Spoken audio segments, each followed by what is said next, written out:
All right, we are back for another edition of Sunday Night AstroLive. I am your host for Sunday Night AstroLive. That's me, Robert Phoenix. What's happening, everybody? How are you? I apologize for being a little on the late side, but I've had an interesting 24 hours. So, as some of you know, right, some of you who follow the show and the details of my very private public life, I'm in the midst of putting this new bed thing together. And on the surface, it sounds quite superficial, but trust me, it's not. It's like where do I start? Okay, why don't I start with the old bed? I'm just going to kind of do this for a little bit. We'll get to the astrology, and we have a lot to go over tonight. So just hang in there with me, let some people populate a little bit, right? Chill out, kick back. I know it's Aries time, and if the guy doesn't start talking about astrology in the first 5 minutes, I'm going to dump his ass. Just hang out. We'll get there. It's usually a good time. Okay.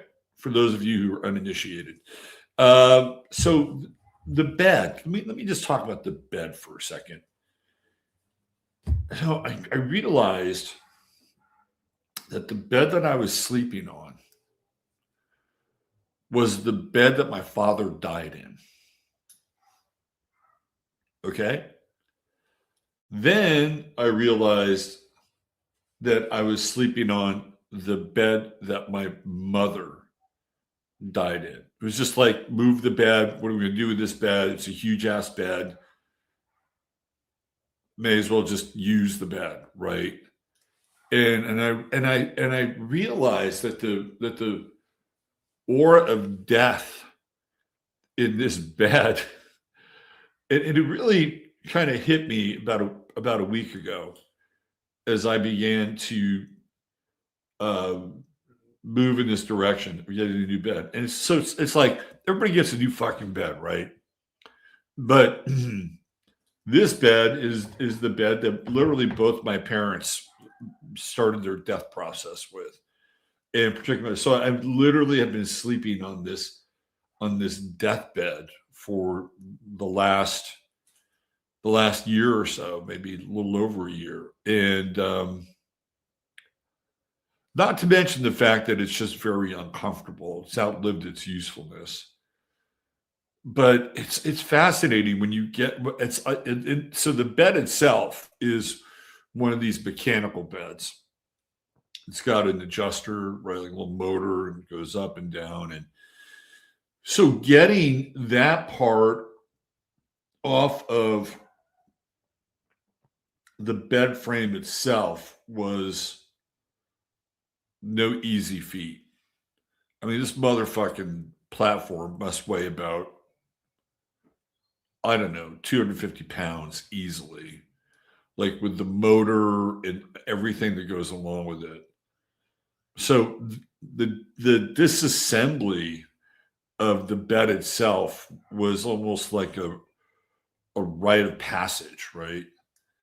And then so now I'm putting the new bed together, and it's been an interesting experience on spending a bunch of time on the floor, which I normally don't do.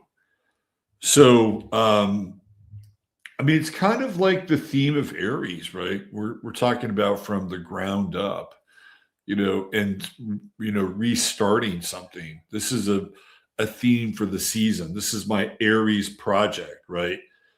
And it's literally connected to the intersection of Pisces and Aries, where Pisces and the 12th house represents sleep. And we have some planets still lingering around in Pisces. We have Mercury in Pisces. We have Mars in Pisces. We have the true node in Pisces. So Morpheus, the god of sleep and the god of dreams, is still present, right? But then, like, I'm disassembling that, and then there's this new kind of conveyance to that world, which is very Aries. And this is how we can see astrology work in our lives, where And even like the 12th house narrative of both of my parents, like literally dying on this bed. And it didn't really occur to me until like a couple of weeks ago. It's like, oh yeah, this is, and I remember watching, there was this one point in time, same fucking bed, right? It's one point in time where my father was dying and I was in their bedroom, like changing a light. He didn't see me. And I told this story before, and I watched him get out of this very same bed. And this was somebody who was very physical, throughout his life and quite capable. And I watched him pull himself out of the bed with such a sense of weariness and agony. It was really, really hard to watch, very hard to watch when you see the people, in your life who have been really strong, right? And then I'm starting to choke up a little bit. And he didn't see me. He didn't see the fact that I saw him. Because when he was out and about in the house and stuff, he put on a really good act. But you could just tell that the guy was just running on fumes. So it was that bad that I saw him,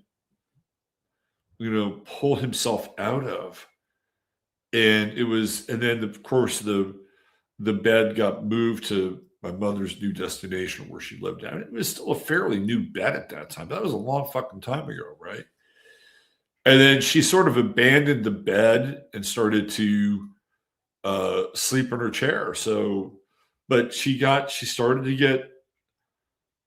ill in that bed, right? And it became almost impossible for her to navigate because it was so high. This is a motherfucking big ass bed, like way off the ground. So she couldn't deal with it. So I got her a much smaller bed and stuff. But so the bed wound up going to me. And I just had this realization that this is a fucking deathbed. And now that's like a 12th house experience. It's where people go to the next world. They go to the next world in the 12th house. That's what they do, right? It's the house of dreams and sleep. And somebody said that in my whole sign chart, I'm a Libra rising. That's not true. My whole sign chart, I would actually be a Sagittarius rising. Since my ascendant is 28 degrees Scorpio, it would just round it up to Sagittarius, which would make my 12th house Scorpio. And having a Scorpio 12th house is not easy for sleep. Let me tell you, man, I've had some intense dreams, a lot of dark dreams over the course of my life. So it's interesting, like in this new season, this Aries season, finally understanding that I'm getting rid of this deathbed, right? It's a really interesting realization. So and it's so funny too, because it's like the whole process of deconstructing it was really, really laborious. It was like taking apart like a machine or something, it was really a trip. Anyway, thanks for being here. It's Sunday night. We'll talk some astrology. The theme tonight is Uranus and Gemini. We're going to get into Aries too, because it's Aries season. We may as well give Aries a good thrashing, since I tend to thrash. And, people are funny, right? Like people are people think I have it out for certain signs. And I really don't, right? Like I think I hit on a nerve when I was kind of, capping on Cancer last week. I just do that from time to time. I'll make fun of my own sign. I'm a fucking Virgo, okay? We're not easy people to be around. Trust me, just ask any of my former girlfriends. They like the Scorpio rising part, but they're not sure about the Virgo part. So yeah, I have plenty to say about my own sign, although actually not really, because I'm barely a Virgo. So I have a little bit to say about my sign. Now Virgos can be a real pain in the ass. I mean, come on, let's be honest about it. I mean, if I offend a Virgo out there, just know that I am one, right? But I just sometimes I think we take it a bit too seriously. And I'm not here to like be offensive towards anybody and their sign. You know, I may talk shit about certain signs. I may talk shit about, uh, you know, Aquarius or Gemini, or I'll never talk shit about a Scorpio. You can bet your ass on that. Scorpios, you're great. Love you. Always have, always will. Don't kill me, right? But it's all in good fun. You know, there's a caricature quality to all of it. You know, if we can't poke fun at ourselves, you know, then we can't really like we take ourselves too seriously. We make ourselves targets. That's just the way it is. So we'll talk about Aries tonight. So this is on the subject of Aries, by the way. If you have not caught the Vince Vaughn, Theo Vaughn interview on Theo Vaughn's show, I highly recommend it. We could take a look at Vince Vaughn's chart tonight. I've always liked Vince Vaughn, by the way. You always liked him. Always liked Vince Vaughn, and I thought he was great in Swingers. And what's really interesting about his role in Swingers is that in some ways it's kind of like Vince Vaughn. Like you see in this interview with Theo Vaughn, but Vaughn, right? And what's interesting about Theo Vaughn astrologically is he's born on 29 degrees Pisces. He shares the same birthday as Barron Trump. Right? Theo Vaughn's an interesting character. He's actually descended from royalty. If you go into his Wikipedia page, you'll see his descent from royalty, and he kind of winds up as a trailer park kid, right? So he's really, really fascinating. But you know, as they say, the cream rises to the top. So Theo Vaughn is really talented, very smart. I mean, the guy's got multiple houses. He's got a place in LA. He's got a place in Nashville. You know, he tours and does comedy. He's like really, really successful. And the thing about Theo Vaughn that is really interesting is that he's very self-aware, right? He's very self-aware, and there's a lot of pathos with Theo Vaughn, right? People know that he's had problems with addiction and very 29 degrees Pisces stuff. And what's interesting about Vince Vaughn is that he's like date-wise, Vince Vaughn's a really early Aries. So you get the sort of the Pisces Aries cusp with Theo Vaughn and Vince Vaughn. And we'll get it. I'll get into Vince Vaughn's chart tonight because he does some things on the show or on the interview that are pretty magical. Like there's a little bit of magic in this guy and his chart and what he was like. There are moments during that interview that are like, it transcends just being an interview. Like it goes into this kind of very deep wisdom place. And I was looking at his chart last night. I could see why. Okay, we're almost up to the magic 200. So why don't I go into chat and let's do a little meet and greet here. And why don't I do this? As I'm going through chat, I made a nice little banner for you guys tonight. So let's put this up. These are people that were born today. These are Aries. Let's just go through the list once, and I'll kind of let the scroll roll. We got Earl Campbell, John Major, Christopher Lambert. There can only be one. Eugene McCarthy, Terrence Hill, Eric Idle, John Popper, Ferris Fain. You got Lucy Lawless right there, Elle McPherson, both from Down Under. The great Pearl Bailey. Billy Carter. Billy Carter's interesting. He's an Aries. Jimmy Carter's a Libra. There we go. We've got the Libra Aries axis. And Earl Campbell ran like a freaking ram. Earl Campbell just put his head down and went. right? And he was a Longhorn, went to the University of Texas. So there's some Aries personas that were born on this day, the 29th of March. Christopher Lambert's an interesting one, right? The Highlander, like swords. So we've got, and Terrence Hill, a lot of people don't know who Terrence Hill was. Terrence Hill was an actor, and he was in spaghetti westerns. And I forget his real name, some Italian name. He had these beautiful blue eyes and a lot of gunplay, right? And he was actually in I believe, a Sergio Leone kind of comedy movie called My Name is Nobody. Pretty sure it was a Leone movie with Henry Fonda. And it's this really interesting blend of like spaghetti western, Henry Fonda playing this kind of Wild West legend, and this Terrence Hill, who goes by the name of Nobody, sort of a spoof on Clint Eastwood, who the guy with no name, right? But it's like it's the strangest film because you get the spaghetti western vibe, but then you also get comedy, and sometimes they don't work really well together, right? My Name is Nobody. I saw this in the theaters with my parents, and I just loved this movie. So who is the director on this? I got to just make sure I got the director right.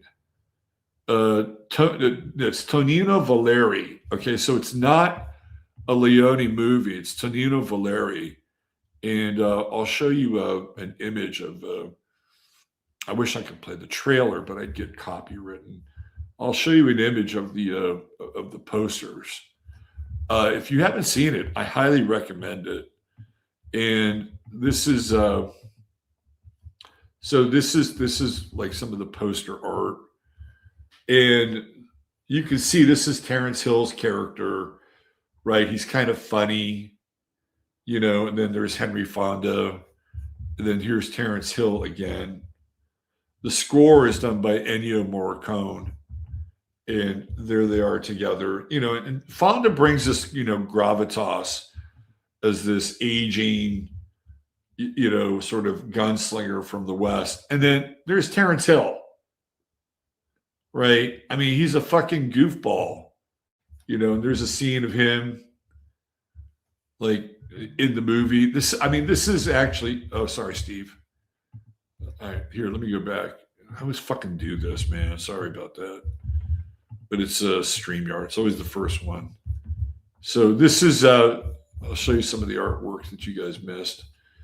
So this is like, okay, so here you go. This is one of the posters for it. There's Henry Fonda, Trinity. The Trinity Star is out to build a legend. I guess that's his name, Trinity, in the movie. There's like he's a character. Here's another poster. My Name is Nobody.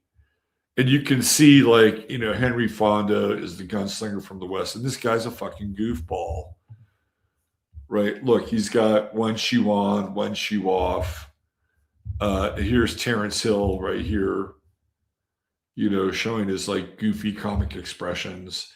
But the gunplay in this is really, really fast, right? There's Terrence Hill again, like, really handsome dude. He's got like Pisces eyes. And then here he is again with Henry Fonda. It's such an interesting movie in that, Terrence Hill really gets the sort of, oh yeah, he catches fish with his hands. That's how fast he is. Like that's one of the subplots, and he'll put them back. If you haven't seen this movie, I really recommend it because it's one of those. Yeah, so Henry Fonda goes by Jack Beauregard, right? And he was in Once Upon a Time in the West, where he plays a real heavy dude, right? Like every now and then, Henry Fonda can play a real heavy, but it's really Terrence Hill and his comedic feats that really steal the show, and also his rapid gunplay, right? And that's where the whole Aries side of this comes in. So Hill was a spaghetti West. Look, you even get your Legos, right? You got your Jack Beauregard and Trinity right there. Look at that. Highly recommended. Anyway, today's Terrence Hill's birthday. He's an Aries. Little Aries trivia for you. Right there. If you haven't seen it, go find it. It's worth watching. All right, let's see what we got in terms of comments. We got DJ MC. What's going on? KZ, Gypsy Muse. What's happening? California Contrarian. The show that began my awakening in 1960. Story behind the thumbnail. I wanted a different thumbnail, but all the AIs could not put together a Palm Beach Pete holding the hands of Epstein, holding the hands of Figure 3, holding the hands of Melania. I went through this for at least an hour just trying to find, getting some fucking AI to bend to my will. And that's what I eventually got. I'm like, works for me. Close enough. Misbehaving too. What's happening? Let's see. Interstellar Cosmic Conversation with Patricia. What's going on? JJ Rain de Blanc is here. You Dragon. Robert, if you prepared essay for Peacemaker, send it till end of April. Miralov Arek. No, I have not. I've not done an essay. Let's see who else we have here. Meow Meow. Peter Bio. What's going on, Peter? Well, Woozy Posey. Desiree Conrad. Yes. Back in 30 minutes. I needed a bit of a break.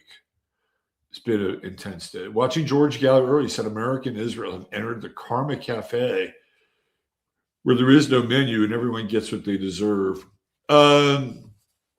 So I had a really, I watched this. Do you guys ever watch, what is it? What are those guys? Fuck. What's the name of that show? It's a pretty, here, I have to, hold on. I'll tell you what it is. I'll even give you the link to the show. Okay, give me 1 second. Hold on.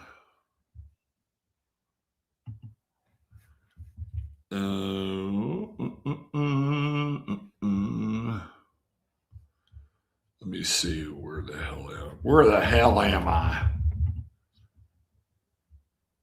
All right, here we go. I will tell you the show, and I'll put the link inside of chat. This is a really, it's a 2-hour listen, but man, let me tell you, it is worth the 2 hours.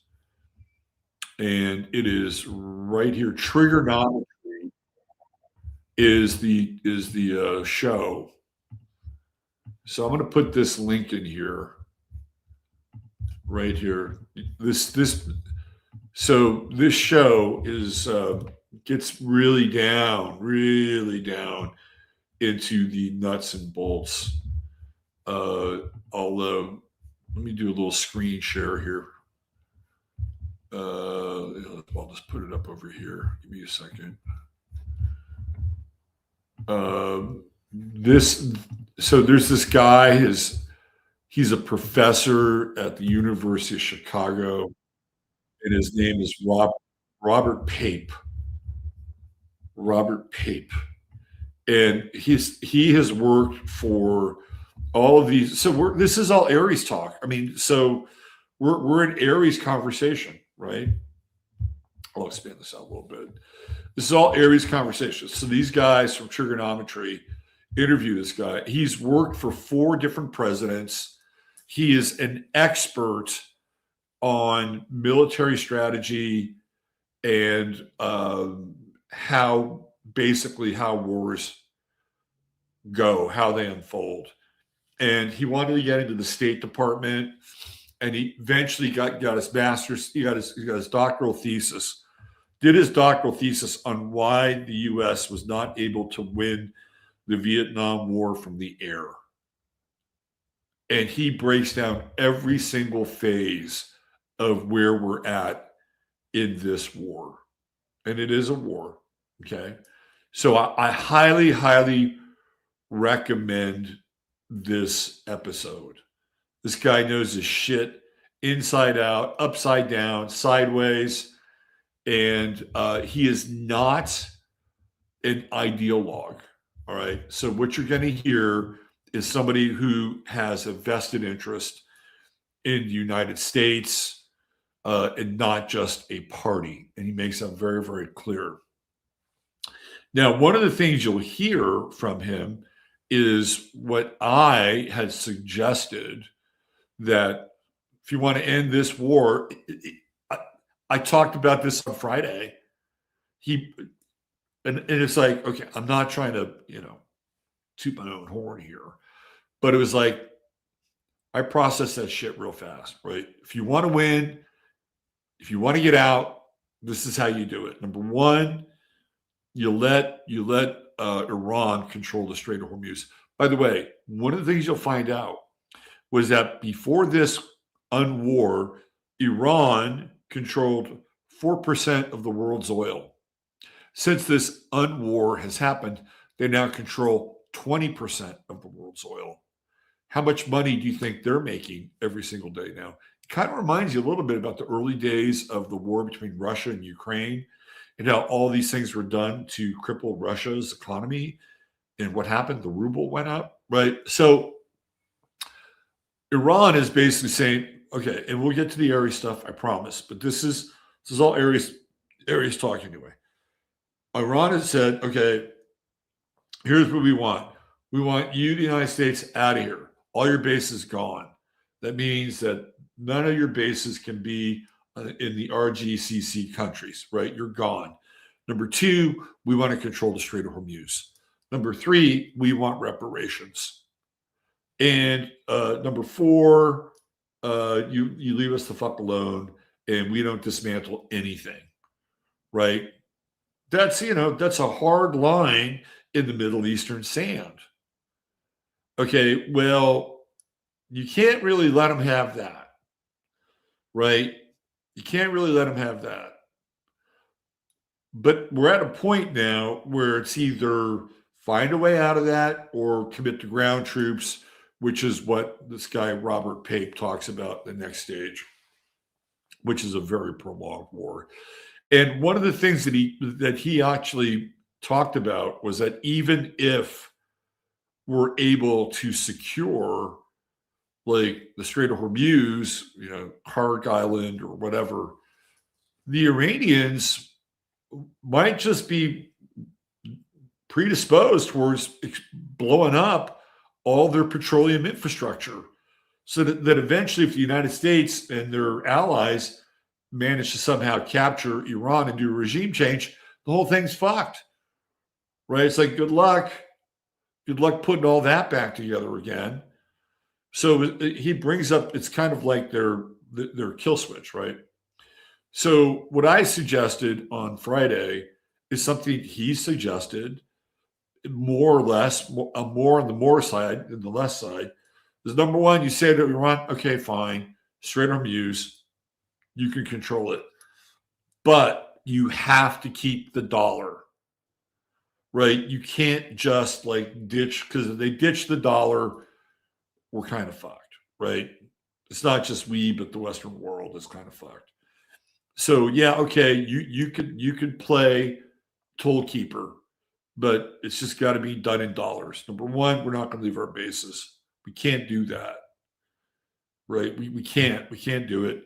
Number two, we'll pay you reparations, but the reparations would be basically the same deal that Obama cut for them to not develop their nuclear enrichment program, which is what happened. And then Trump cut that off, right? And then the Iranians, by taking that deal, they actually submitted to the IAEA to have inspections. So what you do is basically you fold the reparations into the old deal, so it doesn't look like reparations. I'm trying to get a way for them to get something in the safe phase. But here's the kicker, and he fucking brought this up. He brought this up, and I brought it up on Friday. You cut off the aid to Israel. That's what you do, right? And you do it at the last minute, because then you say to Iran, "said Look, we're not going to fund them anymore, right? We are not going to fund them." Now, he also suggested that Israel be subjected to the same inspections of the IAEA for Dimona. Of course, Israel always denies that they have nuclear weapons. But then he kind of dovetails into, well, if you cut off their military aid, that would go a long way. So there's your plan right there. We could end this thing next week. Just iron out the details. The details are we got to stay with it. We got to stay in the RGCC, right? We give them the money basically that we took from them from the original deal under the guise of reparations. They trade in dollars. We cut off military aid to Israel. Done. Right? They get a win. We get to end the war. And one of the most Gordian knot issues on the table, Israel, gets solved automatically. Done. And I win the Nobel Peace Prize. I know people say, oh, you can't do that. You can't. Trust me. There aren't many other options, especially when you listen to that. All right, here we go. We got Mark here tonight. What's going on, Mark? Good to see you. You'll be out of Canada in no time at all. Maya Rose, Paula Bizak. It's going to be a full house tonight. I sure hope so. Suzanne Young. Hi, Suzanne. Barbara Boots. She got some news on Enki for us. Shelly Meyer, 1020. What's going on, Shelly? Oh, this is a good one. Looking forward to videos of your dog playing accordion while riding a unicycle. We might be able to do that, Mark. That might be able to be done. Privacy Anti-Scum is here. Andrea Garland is here. Yeah, Liddy Lou. What's up, Liddy Lou? There she is, a lovely and talented one. Makeda Soul. What's up, Makeda Soul? Cool intro. I like that intro. It's retro, man. It's like 80s electro retro. Janine's in the house. Beth Berry's here. Gucci the Goats. Had a great session with one of Gucci's buddies last week. Very cool. Time Traveler, happy you're here. I'm happy you're here too. Leonie Samuels checking in from down under. Hi, Leonie. There's my guy, Thor at the door, Steve. Let's see. Zasu says, hi, everyone. Darlene's here. What's up, Darlene? It's Liddy Lou's birthday. Well, huzzah. Liddy Lou, 74. You wouldn't tell. Couldn't tell. Could not tell. She's in great shape. Let's see. We got Rand, Hang 10, Aries season. Slow flow with everything. You don't get a slow flow with, oh my God, Robert. That's pretty intense. She didn't die in it, but she was dying in it. No, she didn't die in it. She was dying in it. And my father was definitely dying in it. Right? Different energies of death. Yes. Bad feng shui. I agree. No, my mother passed away in the hospital. Now I'm getting rid of the bed. Yeah, it's pretty freaky. Was it a futon? No, my parents would never do a futon. You get an entire setup. I got it. I got the entire setup. We're working on it. Dismantling of the old. It's an old apparatus, man. It totally is. My boyfriend needs a new bed. I hate his bed. You cannot hate your boyfriend's bed, right? That's rough. Like, you want to go over to your boyfriend's house. Like, you want to get in that bed with your boyfriend. It's like, come on, baby. Although maybe it's passive aggressive. Maybe he has a lousy bed because I don't know. Maybe it's a passive aggressive thing. Check his Mars. That's what I do. But damn it, he needs a better bed for you, Suzanne. New bed, new mattress. Life is good. Planet Liberty got us all new beds and pillows this month. I like that. Good job, Planet Liberty. Good job. I'm getting inspired to buy new furniture, bed change. Watching. Yes. Let's all get new beds together. I got it all. Kedona 1. I got it all. I got a new bed, mattress, frame, headboard. I got it all. It's all there. It's all in the mix. Crone Ranger is with us. What's going on, Crone Ranger? Checking in from sunny SoCal. Carol Moore. How long has it been happening? You just got here. Right on time. Jen. Hi, Jen. Blunt Talk. What's going on, Jen? I'm a Libra rising, Pisces sun, Taurus moon. That's actually really nice. That's a nice combo. Libra rising, Pisces sun, Taurus moon. Man, I got to throw that up there. That's some goddess energy right there. Let's see. Need to catch up from the Tundar. What's going on, Tundar? Kelly Zad is here. Diane from New York is here. Let's see. We got Amy. Who else? Suzanne Spitz. We'll be back. You're safe. Thank you, Suzanne Spitz. Susan Spitz.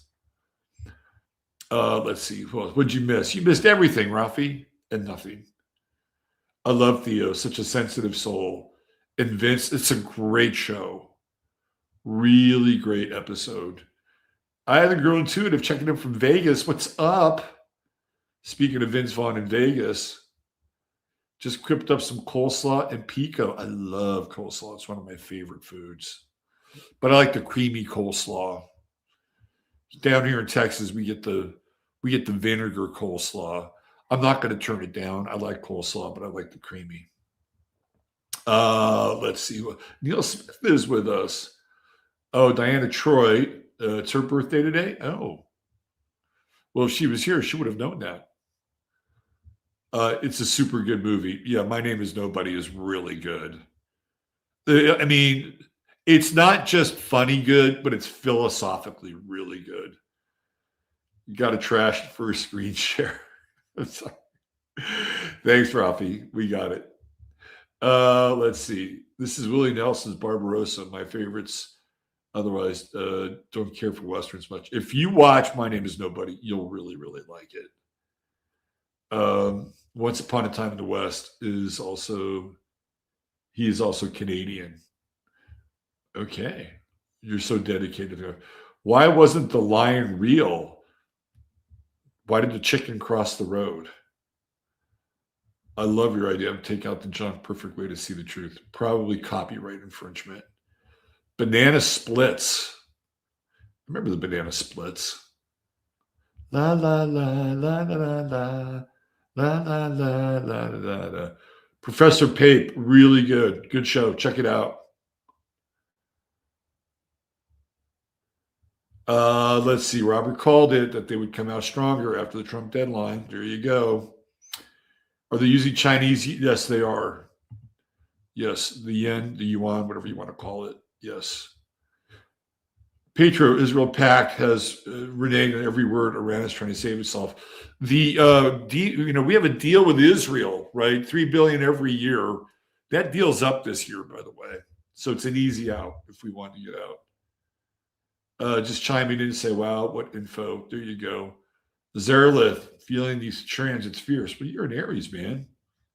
You're born for this. What was the talk about the expert about? Just please pray in comments too. So I'll put the link in one more time for the show.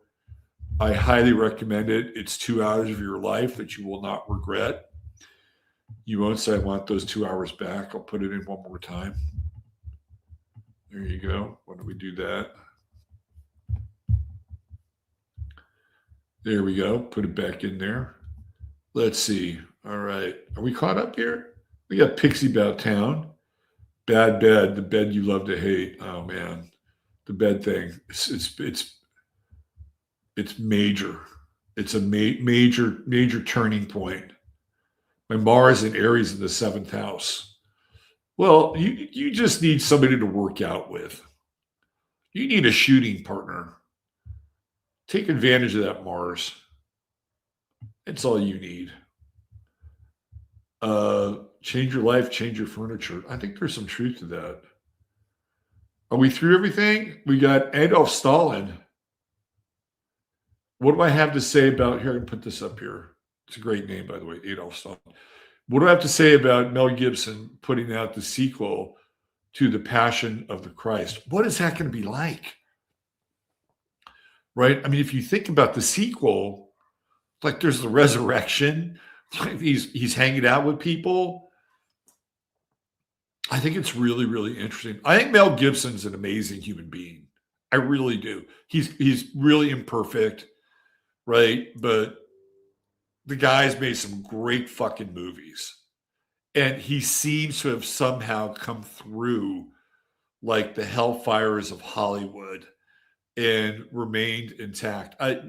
If there were like 3 people that I could sit down who are living that I could hang out with and have like a couple of beers with, Mel Gibson would be one of them. He'd be like really close to the top of the list. I may have Vince Vaughn number 2. I don't know.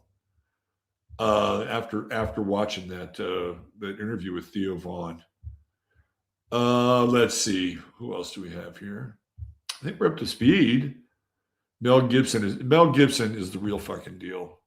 You know, I was watching this movie last night before I went to bed, and it's called The Eider Sanction with Clint Eastwood. It is the weirdest fucking movie. Like, I saw it before and I thought it was really interesting, but I started watching it again. I'm like, this movie's really fucking weird. Like, it's like a really bizarre movie. Like, it's like Clint Eastwood plays almost like this James Bond like character. It's like Clint Eastwood's like, fuck you. You didn't pick me for James Bond. So I'm going to make my own James Bond style movie. And I'm going to include mountain climbing in on this thing. And I'm going to have Jack Cassidy play a sadistic homosexual whom I have to murder by dropping off in the middle of the desert. And then he gets into this seduction scene with, oh God, what's the actress's name? I think it's McGee, Lynette McGee. And her name is Jemima. I swear to God, her name is Jemima. And he gets into this whole like Jemima thing. And Lynette McGee is black, obviously. And she's his love interest in this movie. It's such a weird movie, but it has kind of an Aries vibe to it. Well, Aries Capricorn vibe. All right, let's why don't we do this? Why don't we take a look at let's take a look at Vince Vaughn's chart. All right, since we're talking about Aries, and there was something about his chart that I thought was really interesting. When you listen to this interview with Theo Vaughn, which I highly recommend, right? Highly, highly recommend for a number of reasons. So here we go. Let's bring his chart up here. So he's an Aries, and he's got that big Aries forehead, right? Like you'll notice this with Aries, they will have really large foreheads, like physically, right? Like, and a lot of times they'll have like a wound or something on their face, right? That marks that they're an Aries. And it could be dentally, somewhere around the face. But a lot of times they have this really big, pronounced forehead. All right, so here's his chart. So he's a Libra rising, which it's a really interesting vibe for an Aries, right? Because it's his opposite sign. And one of the things that I noticed about his relationship with Theo Vaughn was that he was a really good listener, really, really good listener. And so there's a couple of areas where I see this in his chart. The first area is the Mercury Venus conjunction back here, right? You got, where's Venus? Well, that's kind of wide. Yeah, that's a little bit too wide. A little too wide. Let's go with the Mercury Moon trine. That's closer. Whereas anytime you have a connection with, like, say, Mercury in Cancer, really, really good at listening. Like people in Mercury in Cancer. See, now I'm uplifting Cancer. I'm giving Cancer a boost. Mercury in Cancer, right? Now we have a Mercury Moon trine. He's got Moon in Sagittarius. It's just a really interesting trine, right? 13, 27 degrees. He also has a Sun trine to Neptune, which I'll talk about in a moment. So his receptivity is really on display in that interview, right? And you wouldn't think that Vince Vaughn. I mean, he's very funny and kind of gabby, right? And you wouldn't think that he was a really good listener because you see like his son, right? His son is in front of everything, right? So yeah, I guess 10 degrees. I guess 10 degrees works for a conjunction. It's kind of wide, but I really like this Mercury Moon trine, right? Just in general. And he's got Moon in Sagittarius, which is very positive. And one of the things that he does in this interview is that there's a couple of occasions where Theo Vaughn is kind of talking about his bad luck in relationships. And Vince Vaughn kind of sets him up, right? Like in a very Aries sort of way. He says, well, all you got to do is figure out the qualities of the woman that you want. Right. And it was that simple. Like he just really got to it. Like, I'm looking for this and this and this and this and this. And then you don't stop until you find somebody who gets all those qualities. But he wasn't being autocratic about it, right? He wasn't being like an asshole about it. He was actually being really cool about it. So he was, again, Mercury, Venus, the relationship connection, right? But then Theo Vaughn, so Vince Vaughn has this movie out where apparently it's a time travel movie. So it's a little sci-fi, but a lot of humor. And it's amazing how little Vince Vaughn actually talks about the movie, right? Like he's there more to hang out with Theo Vaughn than talk about the movie. But so Theo Vaughn asks him, like, if you could do anything in the past, like go back in time and do anything, like what would you do? He says, well, like kill Hitler or something like that. They're kind of fucking around like that. And then it gets down into the sort of the molecular or the micro. And Vince Vaughn says, you can't really go back and do anything because you wouldn't be the person that you are today. And Thea was lamenting that there was a relationship that he could have been more open to and less fearful and, had less of his baggage come up. And Vince Vaughn just like course corrects him in a really, really gentle way, right? It was almost like Theo Vaughn was sitting down and having a conversation with his big brother. It was really, really interesting. And you can see this in Vaughn's chart because he has this Sun Neptune trine. Now, as Neptune's retrograde, and I don't know, maybe it helps him in some ways, like deal with the past or reconcile the past. But it was like wise, like there was wisdom there. And he has this really interesting grand trine with Neptune and Sun and the midheaven in Leo. And, Vince Vaughn's an actor, right? And he's also done the comedy stuff and he's like real, like he's a real fucking person, very interesting character. And I was always struck by this one scene in Swingers. And it was when they were in this trailer where Vince Vaughn had picked up a cocktail waitress from the casino, and John Favreau, who's his buddy, is in the trailer, and he's with the the girlfriend of the cocktail waitress he picked up. And the music that they're playing for this, I don't know how they got the licensing for it, because they must have known Cameron Crowe, because getting licensing for this song is really expensive. But it was Magic Man by Heart. And I was really aware of this scene. It was like, because Vince Vaughn had created all this in the movie, right? He created the experience where he was like charismatic and charming, and wound up picking up these two women and going back to their trailer. And Magic Man is playing, and the woman is taking her top off. And it's like, you know where it's going. And then Vince Vaughn goes, he says, let me check on my baby boy. That's what he calls Jon Favreau.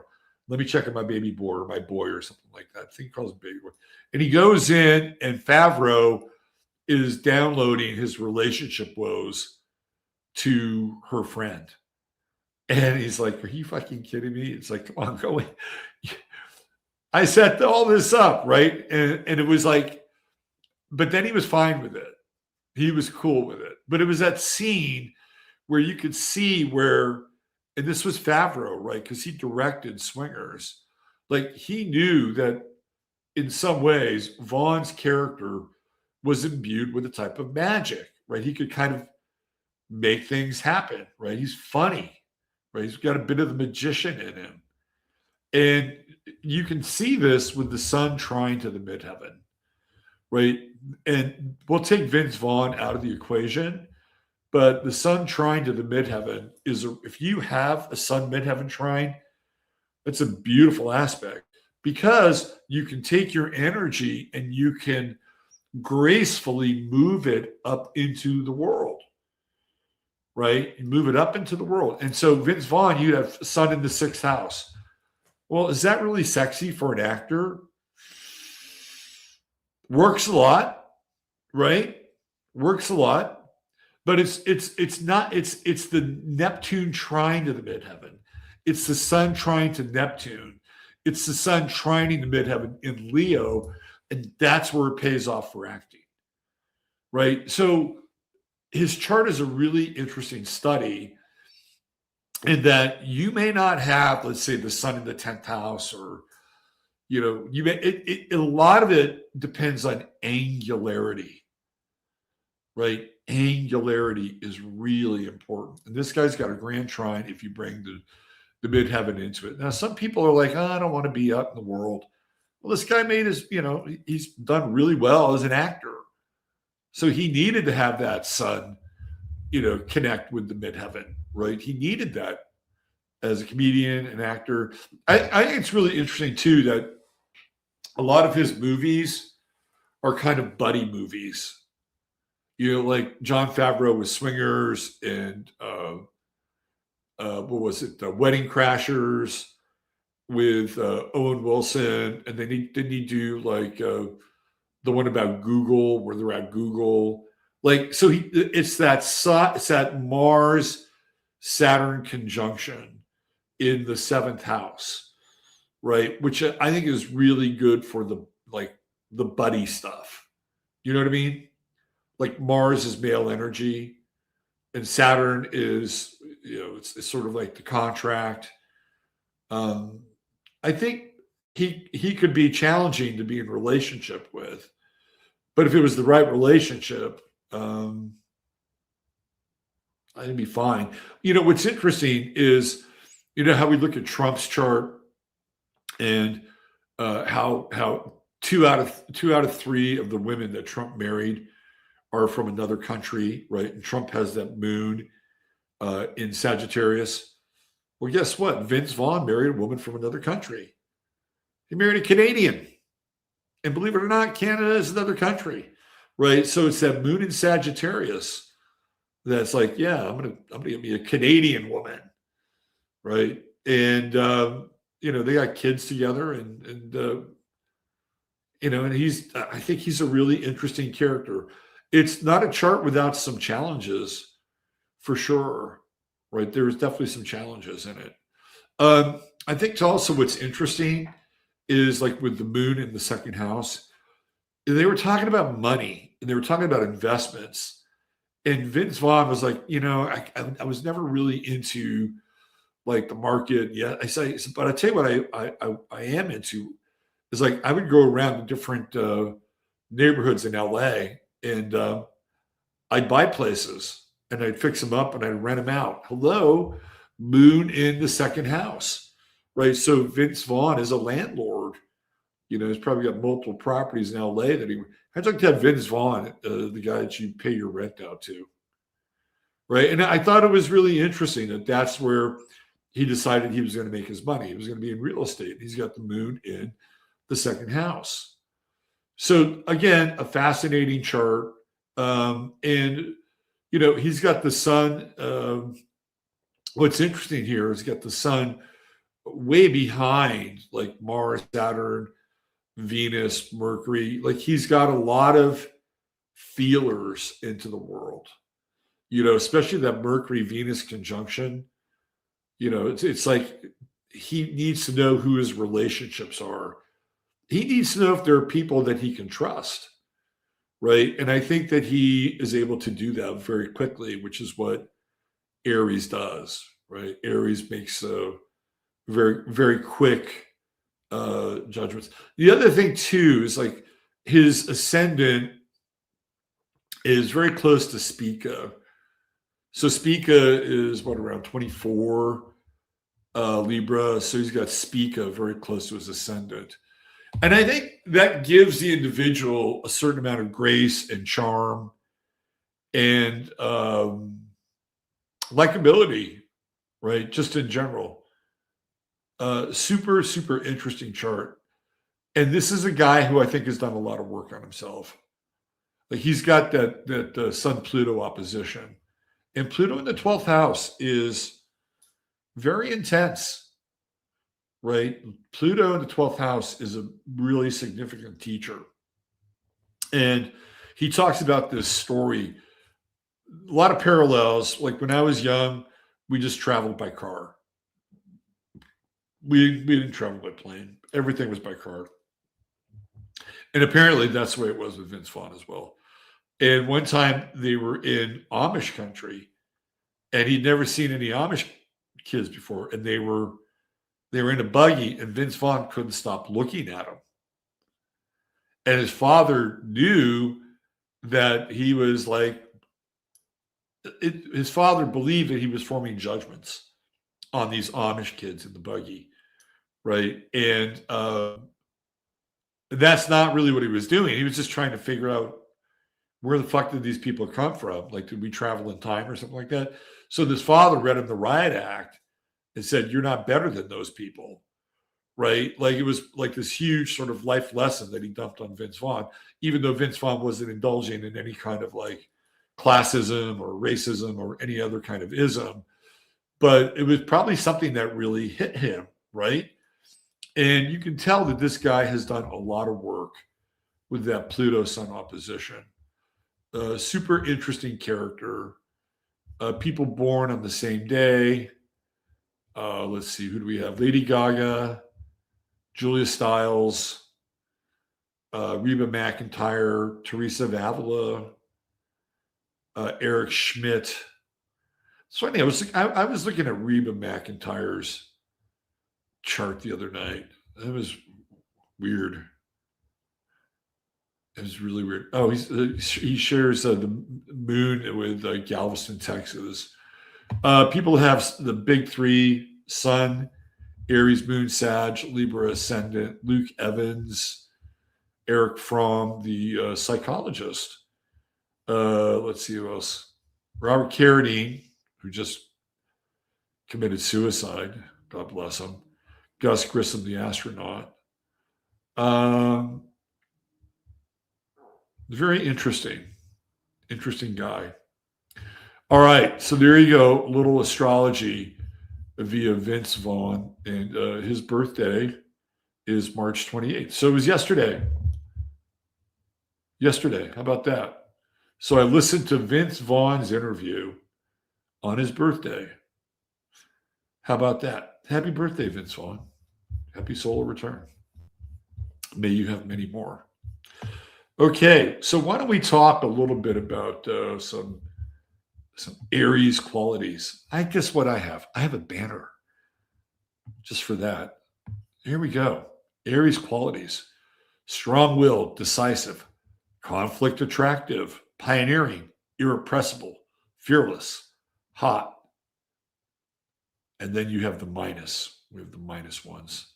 See, this is the Aries qualities, the plus. See the plus side? Strong will, decisive, conflict, attractive. Aries, they don't mind conflict. Pioneering, irrepressible, fearless. You get that hot. And then the minus is impetuous, stubborn, seeks conflict, impatient, headstrong, and cold. That's right. If you've ever had an Aries go cold on you, you will feel it because their normal temperature is hot, right? Their normal temperature runs hot. But the moment they turn off on you, it is a 180 and you could feel the cold, right? It's like, where did they go? There is no sign better at shunning than Aries. Okay. If you happen to be an Aries and I'm hitting a nerve, I apologize, but I think you know what I'm talking about. There is no sign better than Aries when it comes to shunning.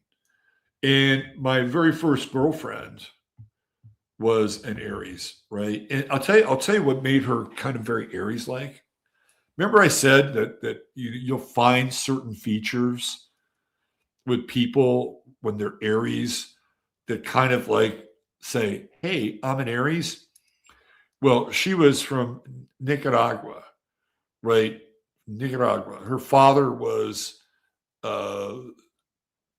Panamanian and her mother was from Nicaragua. So she was, definitely Hispanic.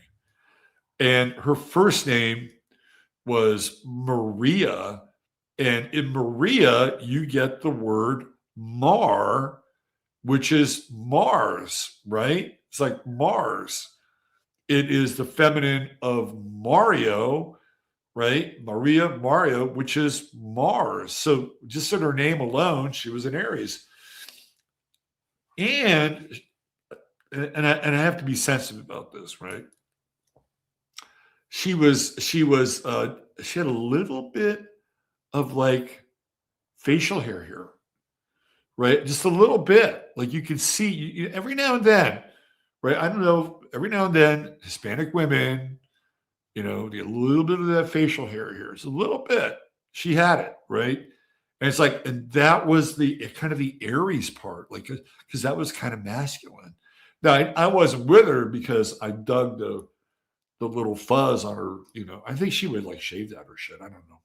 I didn't really say anything about it, right? She was like my first girlfriend, and I was so happy that I was having regular sex that I would never bring it up. But that was one of those things, right? But I'll tell you what, man, when she decided, like if I said something stupid or pissed her off, she would go cold as ice and just shun me. It was my first experience around her. Like, holy shit, you got icy real fast, Maria. And the weird thing about Maria is that I would, over time, run into her again and again and again. It was the weirdest fucking thing. Right? Over the years, I would run into her. It was just bizarre. And and God bless her. I love Maria. She was great. And I got to know her family, right? Pretty well, actually very well.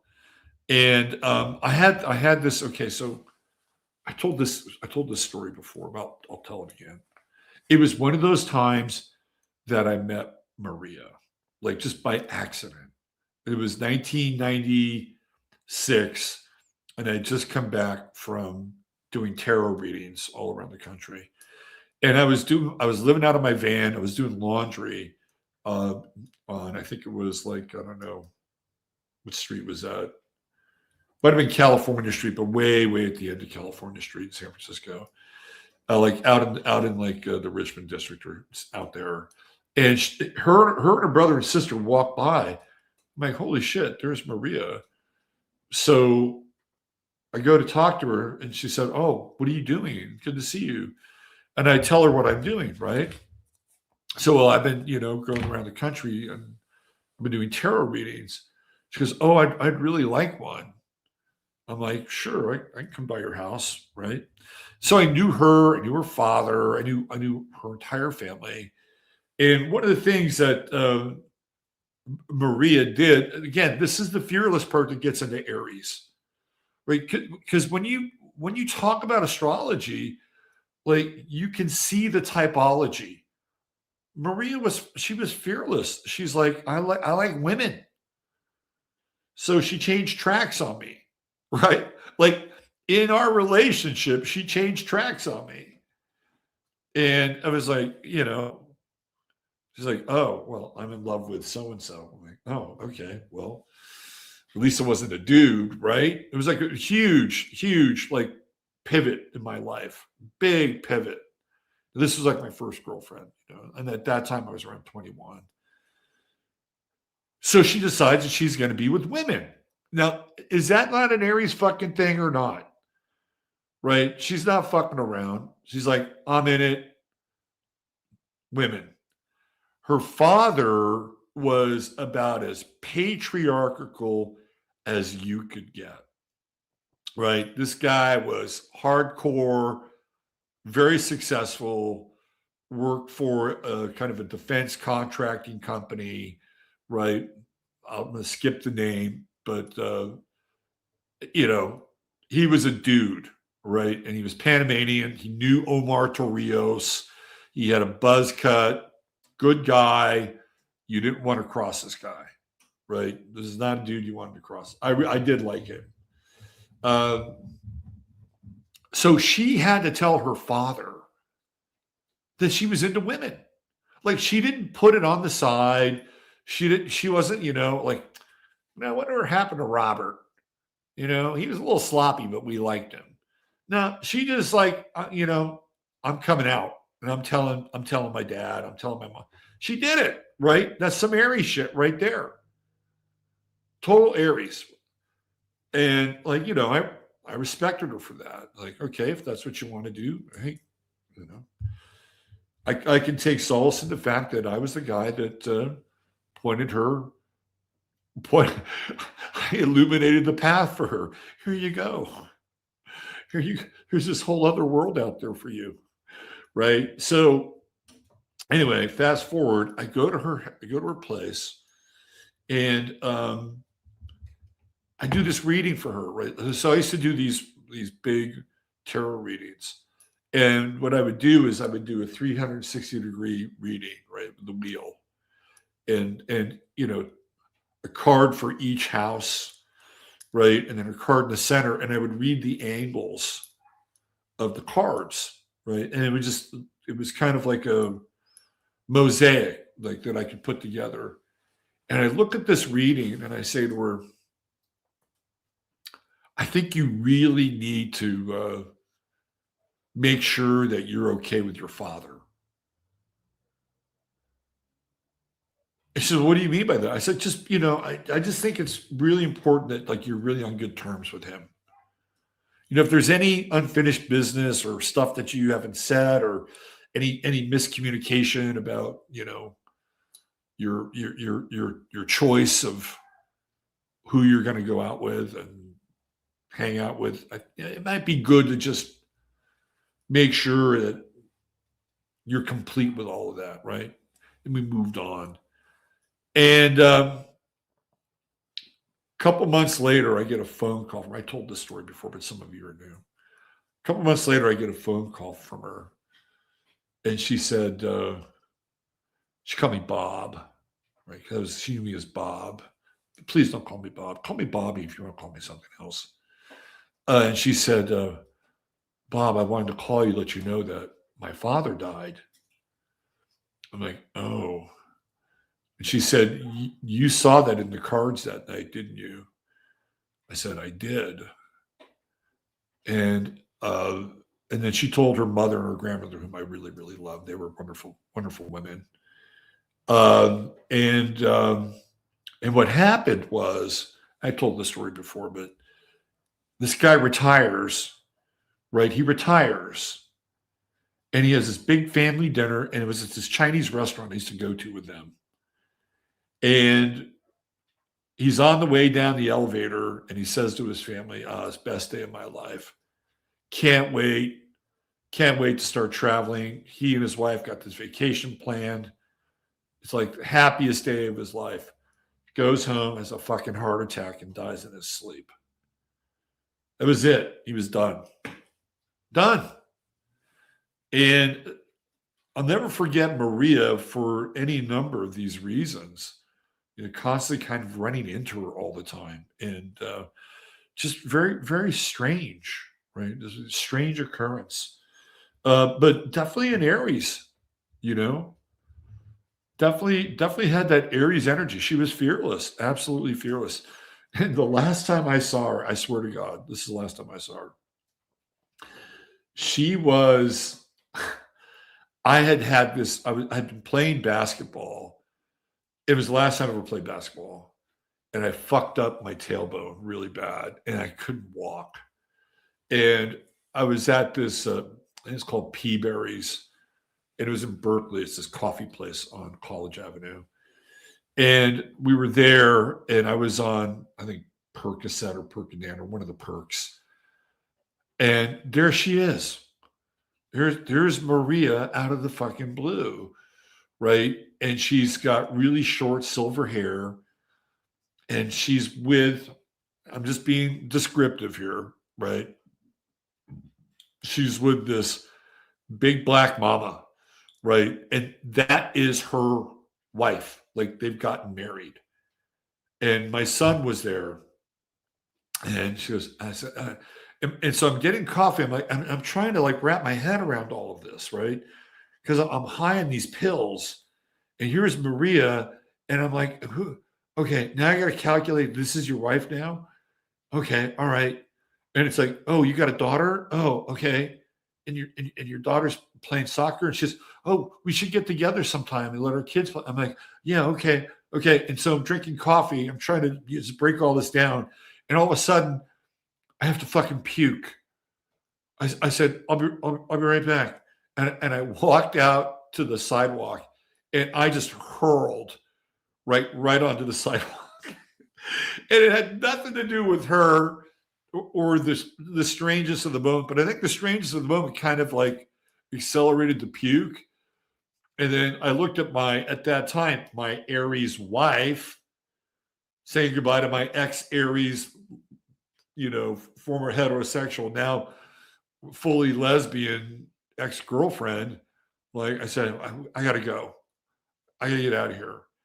Because I didn't feel good. And I hurled the whole thing. And that was the last time I saw her. Right. But again, fucking fearless. Like, yeah, I'll get married, and I'll marry this big, beautiful mama from the hood. Right. I mean, we're in fucking Berkeley. Right. Anyway, that's Aries energy. And it doesn't always show up, not the puking part, but it doesn't always show up the way that you think it's going to show up. Right? It's sometimes it's not always somebody who appears like a total badass, but it's somebody that has and it may be, and I'm not saying this in her case, but it may be somebody completely off on their convictions, but damn it, they will stay by their convictions. They will stay by their convictions. A lot of times they're a bullet train to their convictions, unless of course you've got a Neptune Sun trine like Vince Vaughn, and you're a little more flexible and malleable with that. So Aries energy is really powerful, right? And we're coming into a month here in April where we got Aries energy in spades. We got rumors of the Marines. Hello, Mars and Pisces, Neptune and Aries, right? And headed towards Iran, right? That's the next card that is about to be played. That is Aries energy. But the thing is, right, it's available to everybody, you know? It's available to everybody. And I don't think it's necessarily a curse, right? It is not a curse. What it is that it is a catalyst. It is an impetus for you as an individual, where Aries is in your chart, to like make swift, direct change. There, so we're coming to this place where everything has been lining up, right? Like we went through this stellium of planets in Capricorn, right? And then they all had to cross over and then cross Pluto, right? One by one by one by one by one by one. And the next thing you know, we're in fucking Epstein territory, right? We are in Epstein territory. It's Epstein 24/7. It is the collective event. It is what is in many ways uniting us, right? And it's not just us in the US, it's other people in other parts of the world. You got Prince Andrew, you got the English, you've got the Israeli faction. Like it is a collective event. You have entertainment, you got sports, you've got titans of industry. They're all in there, right? It is an unholy orgy of like confluence in the Epstein world. And we're all discovering it. It is this collective thing, right? And then what happens? Then all those planets go into Pisces.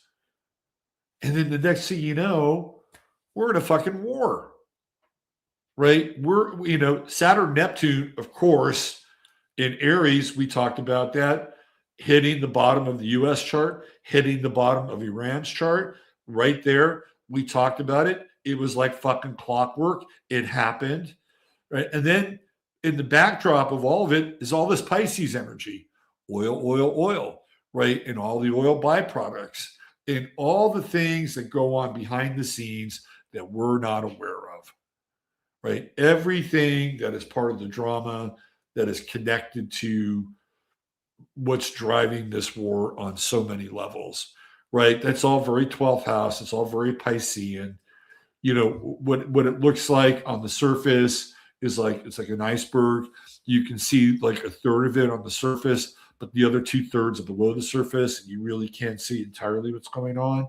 But the parts that we can see, they're mappable, they're traceable, they're directable, right? And then in Pisces, what happens, and we've been in a lot of Pisces, right?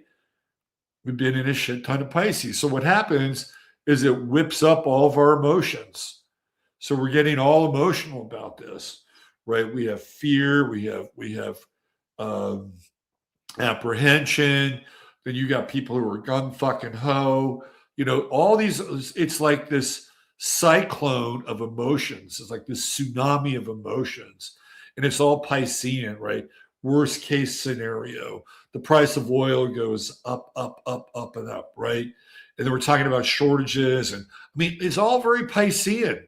It's like our worst fears are now starting to bubble up to the surface. Now we're talking about a draft, possibly a draft, and a prolonged war in that part of the world.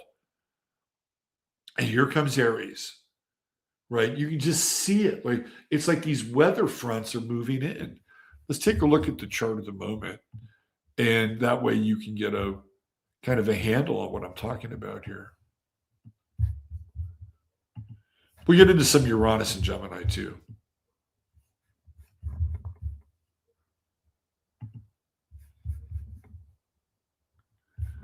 All right.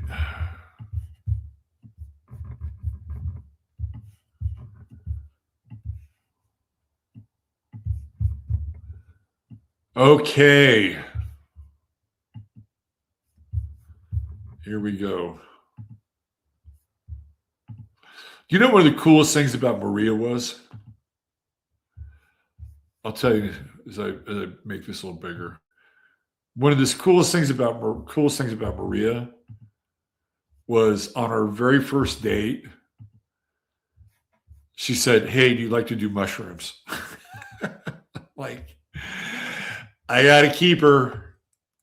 I'm like, hell yeah. Let's go. Let's go. And then, it was so cool that we couldn't find my car, but it didn't matter. We were having so much fun. All right, this is what I'm talking about. All right, there's our sun. There's Chiron, right?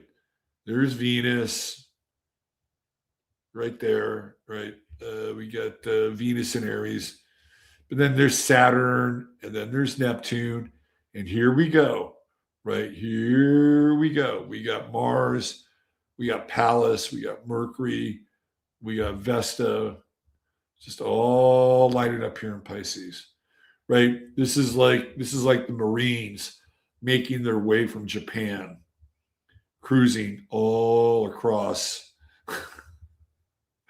the fucking ocean. Do you know what the Iranians did? These guys they're fucking smart. One of the first things that they did is they bombed Azerbaijan. They bombed Azerbaijan. Why? Because Azerbaijan would have been an ideal landing point for the Marines. They were like, these guys are chess players. They fucking invented chess, okay? They invented chess. And the thing about Iran is that it's been Iran ever since it was Persia. Like, a lot of those countries got kind of sliced and diced after World War II. Like, there was no such thing as Iraq before World War II. There was no such thing as Israel before World War II. It was mandate fucking Palestine. It was part of the Ottoman Empire, right? But Iran was always Iran. It was like it's never stopped being Iran. I mean, that's how long this thing has been going on. So here we go, right? This is Mars, and we just keep your eyes on Mars. Mars is creeping forward, headed steady, all the way across from Japan, where apparently they picked up 2,500 Marines. And then what's really interesting is we have mutual reception. We have Neptune in Aries, right? This is mutual reception. So Neptune is the ruler of Pisces, but we have it in Aries. And we have Mars in Pisces, and Mars is the ruler of Aries, but even Pisces. So we have this mutual reception. And it's going to get really interesting when Mars gets within like 28, 29, 28 degrees. Keep your eyes on Mars 28 degrees Pisces, because that is the point where, remember, the 28th degree is crazy, right? It's like the energy gets really, really crazy because it's about to go flat at 29, and then it goes into next sign, which is 0, and then it's a brand new star, right? So 28 Pisces is the closest conjunction of the mutual reception. And it's very rare to find mutual reception like this, right? So I just explained what mutual reception is. Neptune is the ruler of Pisces. We have it in Aries. Mars is the ruler of Aries, and we have it in Pisces. I mean, this is a war for oil, or at least a war for, if not oil,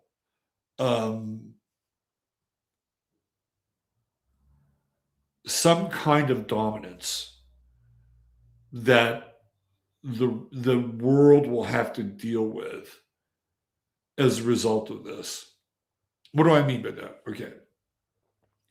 I mean, if you look around, right, this is all like, it's all part of this great reset. And you can see all these relationships that were being built from World War One, like all the colonialism stuff, the English, the French, right, the Americans, like it's all been concentrated like in that area, and who's going to control not just the flow of oil, but there's also major banking stuff going on there, right? You got the petrodollar, you've got, and I brought this up last week. I'll throw it up here again. This is a really, really interesting tidbit which fits right into all of it, right? So this is another part of this engagement, which has to do, I'll read it again for you. Iran is not an insolvent pariah state. Iran is the primary source of unhedged liquidity. Liquidity, right? It's very Piscean, isn't it? Liquidity. For the shadow banking system, London is the hub, Tehran is the offshore battery. IRGC energy credits are not sold, they're swapped for Vostro credits in mid-tier Omani banks. These credits get bundled into collateralized synthetic obligations. They hit the London repo desk as high-quality collateral to back short-term loans. That's a Ponzi scheme, right? They're just hoping that they can just continue to do this, have these short-term loans, keep the thing rolling and flowing, and keep the system intact. That's the Rothschild London banking system. Without this 24/7 inflow of dark energy-backed paper, the City of London's leverage ratios collapse. Now, a lot of you are saying, great, we don't like the Rothschilds. We don't like the City of London, right? They've got our birth certificates, and we're just, we're just collateral. We're chattel collateral. But what's the solution? What's the alternative to that? So Faction A, old money central bankers, they aim to keep the Iran loop open at all costs. They know the Western debt to GDP ratio is terminal. They use the shadow trade to suppress domestic inflation and keep the repo market from seizing. To them, a nuclear deal is just a legal patch to keep the detergent flowing. That is what happened with Obama, and Trump took it off the table. Why did Trump take it off the table? He's part of Faction B. Faction B, Silicon Valley neo-feudalists. They aim for kinetic escalation and regime change. They want to force a global default and great reset to move everyone into a fully CBDC-tracked ledger. They attack the Iran loop because it is untracked and gives old money a way to survive without their tech. This is a big part of what's going on, ladies and gentlemen. This is the old money versus the new money feudalists, the feudalists versus the neo-feudalists, the tech lords versus the what would you call it? The fractional reserve lending lords, right? There is no blockade. It's a monopoly. The sanctions are not walls, they're tolls. They create a compliance tax that ensures that only the 5 biggest banks can handle the volume. Seizing the central bank of Iran is about deleting the last off-grid gold reserves. If the Iran loop breaks, London will take a 30% liquidity haircut within 48 hours, which one may see via a shift in the gold to oil ratio. Escalation will probably involve cutting subsea cables. The system is cannibalizing its own infrastructure to stay alive. This is a big part of what's going on, right? It's not the entirety, but it's a big part of what's going on. But we can see this with what's happening with this chart, right? And the chart is about going kinetic. So why don't we move ahead in the future and let's go into April. Let's go into April 18th. And let's take a look at that. So you guys can get a little bit back a little further here. So you can get an idea as to what I'm talking about. Let's go tax day. All right. Is that it? Are we there?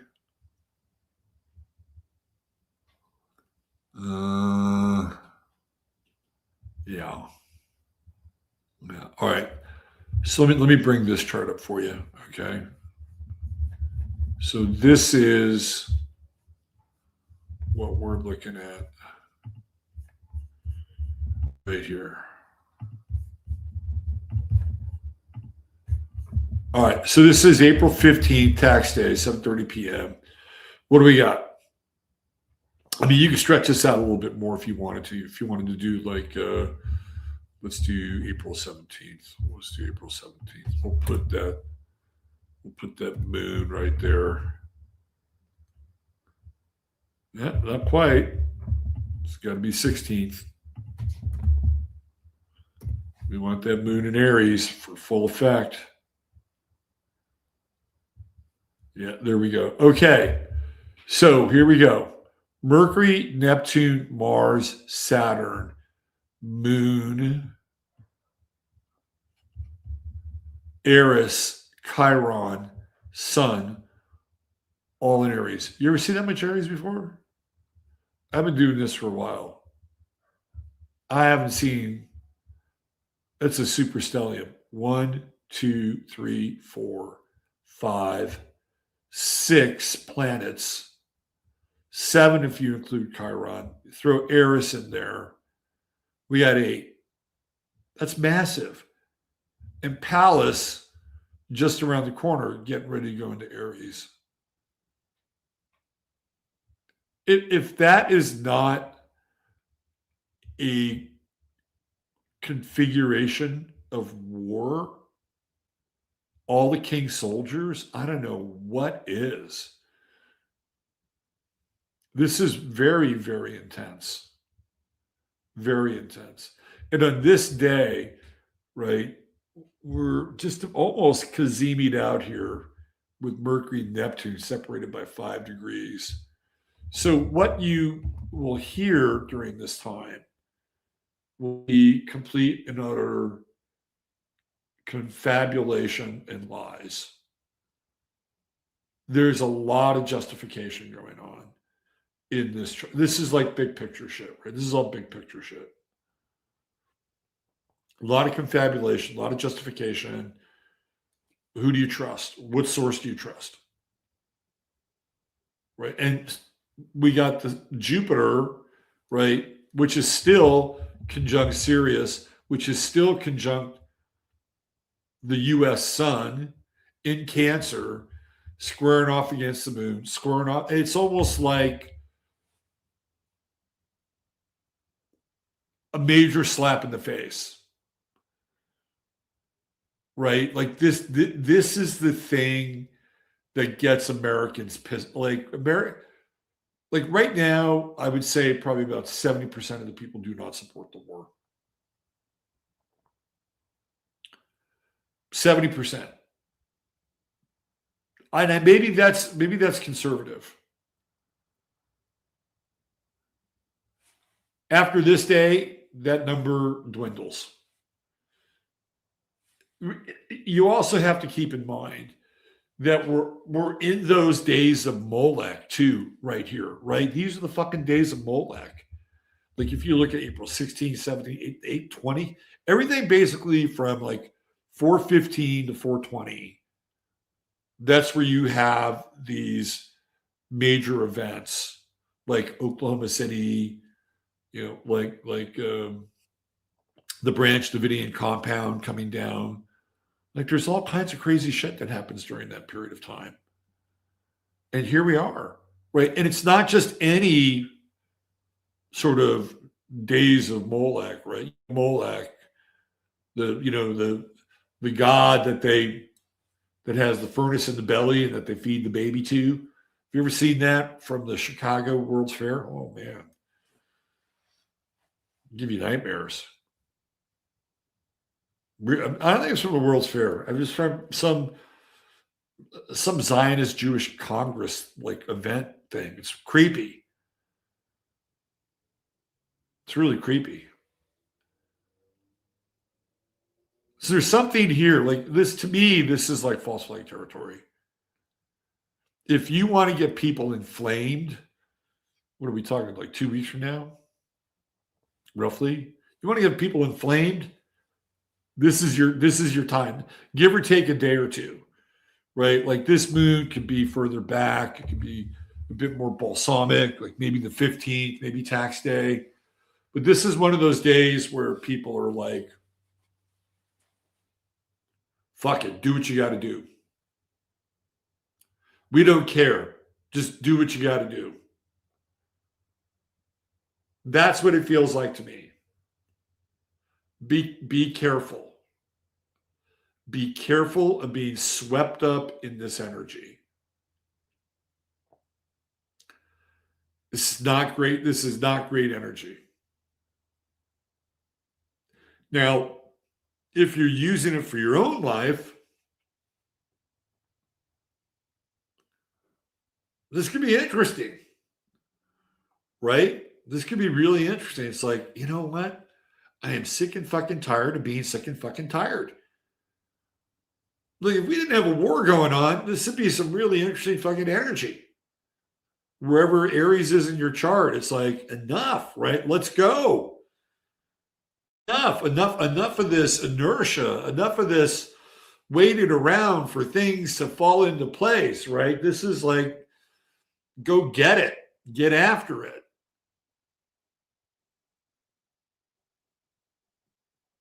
Very salutary for the individual chart. And the sun is leading the charge. It's like, let's go, right? Are the two mutually exclusive? I don't think so. It's just that if there's this thing called the unwar going on, and all of a sudden we're super inflamed because something happened, and God damn it, we're not going to stand for it anymore. Do whatever it takes, troops and all, whatever, right? Like, that could very much be the flavor of the month. And it would be a real shame because that energy is available for you and it's going to get fucking hijacked. This is astrologically potentially, right? Potentially, I'm quoting, this is one of the greatest bait and switches I've ever seen.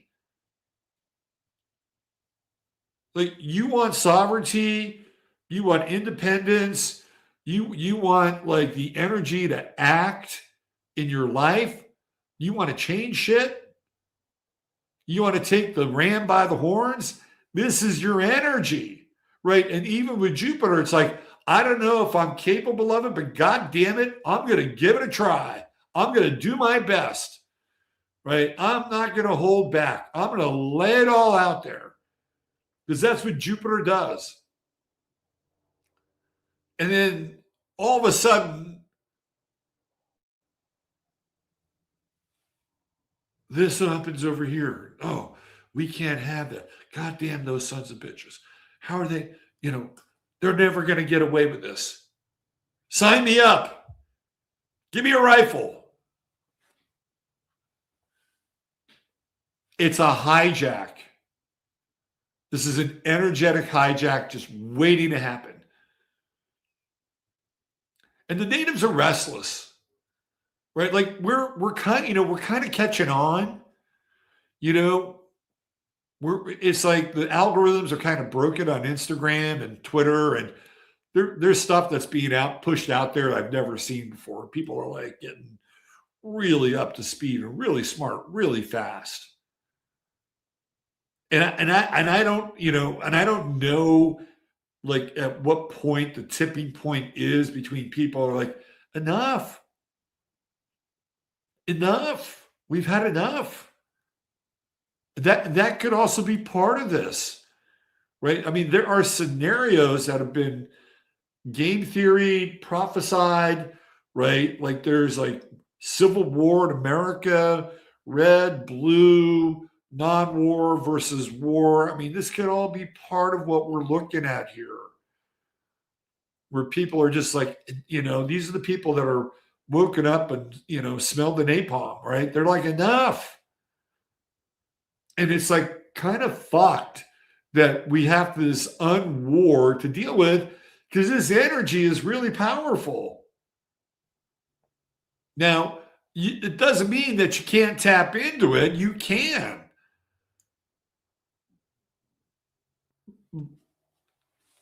back when COVID was happening, it really feels like we're kind of getting pushed into a COVID space again, doesn't it? Well, you got to turn the energy down, and New York's doing this rolling blackout thing, and Australia's kind of Mad Max in it, right? It feels like we're being kind of pushed into the COVID space again. And remember where Mars was during COVID? It was in Aries. Mars was in Aries, right? Here it is again. It's back in Aries again. Hello, old friend. Yeah, 2020. We had the retrograde, we had the summer of Floyd. Like it was heavy, and people were getting activated. People were like, enough of this shit. They started to get in their cars and driving up and down the street, and honking at Gavin Newsom's house. Like, we're over it. People were charging beaches. It was sort of like, in Southern California, it was like reverse Normandy. They were coming out of the parking lot. You had guys running down the beach, in fucking police uniforms, going after boogie boarders, right? It was like it was weird. But that was the Mars energy at the time. People were like, fuck it, we were good. We did what you told us to do, and we're kind of over it. We're kind of over it. Oh, well, guess what? We have this guy named George Floyd. And, some terrible things going to happen to George Floyd. And we had all these other terrible things happen to all these other people that were kind of like George Floyd. So it's all going to just explode. And guess what? You're going to get back into your fucking house again. Because if you don't go into your house, you may be out on the street somewhere and somebody might look at you the wrong way and you're the wrong color. You're in trouble. Right? That all happened. Mars in Aries, the retrograde. Oh, shit. Yeah, I guess we got to wait for this motherfucking thing to die down. Hey, maybe President Trump will send out the National Guard and take care of some shit. That didn't really happen either, did it? Well, at least we had Kyle Rittenhouse. Or Rittenhouse, or whatever the fuck his name was, right? At least we had him. Capricorn Kyle. He was the poster child for Mars and Aries at that time. That whole thing was weird. It was really weird. I've got questions about Kyle Rittenhouse. He's like the time twin of Greta Thunberg, born on the same day. And they both have that Venus-Mars conjunction in Scorpio. And Greta's like female and more male, and Kyle's like male but more female. It's like weird.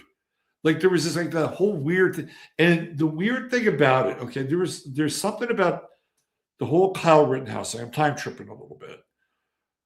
That involves Tucker Carlson that in my mind is still not fully explained. And Tucker Carlson had a website. I forget the name of it now. And his website was like, I don't know, like a version of Axios, but it was run by Tucker Carlson. And he had a crew there, and they were following Kyle Rittenhouse all day. They had him taking graffiti down. Like they were following it. Like, why Kyle Rittenhouse? It was weird, right? Like, why this guy? They followed him around the whole day. And I watched this thing happen. I was watching on CNN. I was watching the whole fucking thing. And he gets chased, right, by this gas station. And he kind of goes around this car.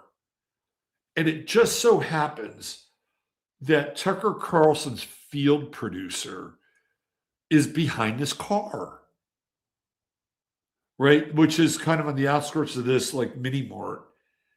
And this guy who's chasing Kyle Rittenhouse gets shot behind the car. Kyle Rittenhouse has a AR-15.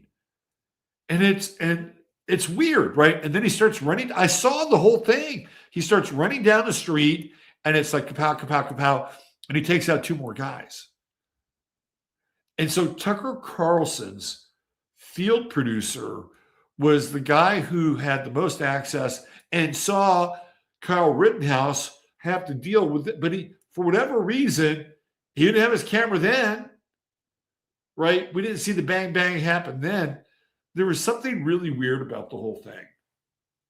Like how they followed him, how he went running around this car where just so happened Tucker Carlson's producer. It's just weird. Like really, really weird. Anyway, he was our poster boy, wasn't he? He was our Rambo, our unlikely Rambo for that time. Mars was in Aries. It was in Aries, and it was retrograde. And it was like, why the fuck isn't, we had all these ice capades. We had the ice capades earlier this year. No problem there. Just send those motherfuckers out. Let's have a few deaths there. No problem. But back then, no ice capades for America back then. Maybe it was Mars retrograde in Aries. Anyway, this is a very interesting time, right? And I want you to be very conscious of events like in the world and in your life that are leading up to this period of time. There's so much prime real estate, astrological prime real estate for change, activation, catalyzation. Like if you're tired of conditions in your life, I don't care what fucking sign you are. I've never seen this much Aries before. So wherever it lands, come on, baby, light the fire, right? But at the same time, we've got these other things going on in the world which aims to literally steal our fire, redirect our fire, inflame us to the point where, please take my son, go over there, kill those fuckers, right? This is the type of inflammation we're talking about. It's going to be this is a turning point. Remember, all these planets, they're down in America's 4th house. They are down in America's 4th house. I'll show how it works.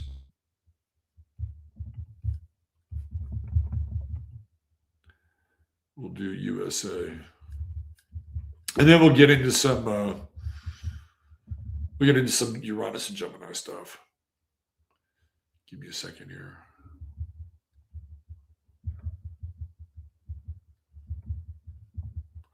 By the way, Donald Trump Jr. Has a daughter that's 18 years old. I think we're sending both men and women, if I'm not mistaken, they're eligible to be drafted. Am I right? I think I'm right.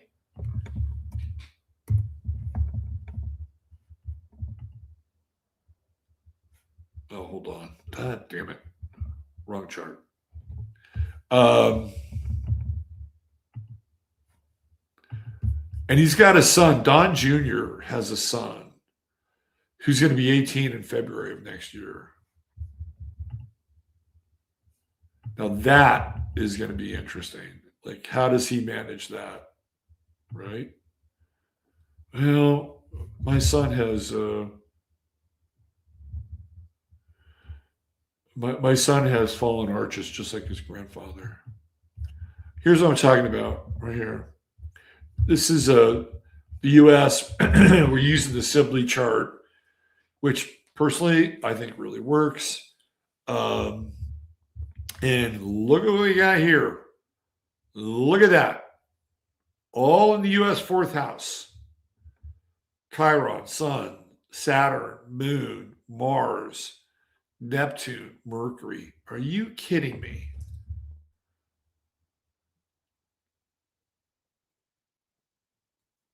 This is a really catalytic time for the country, right?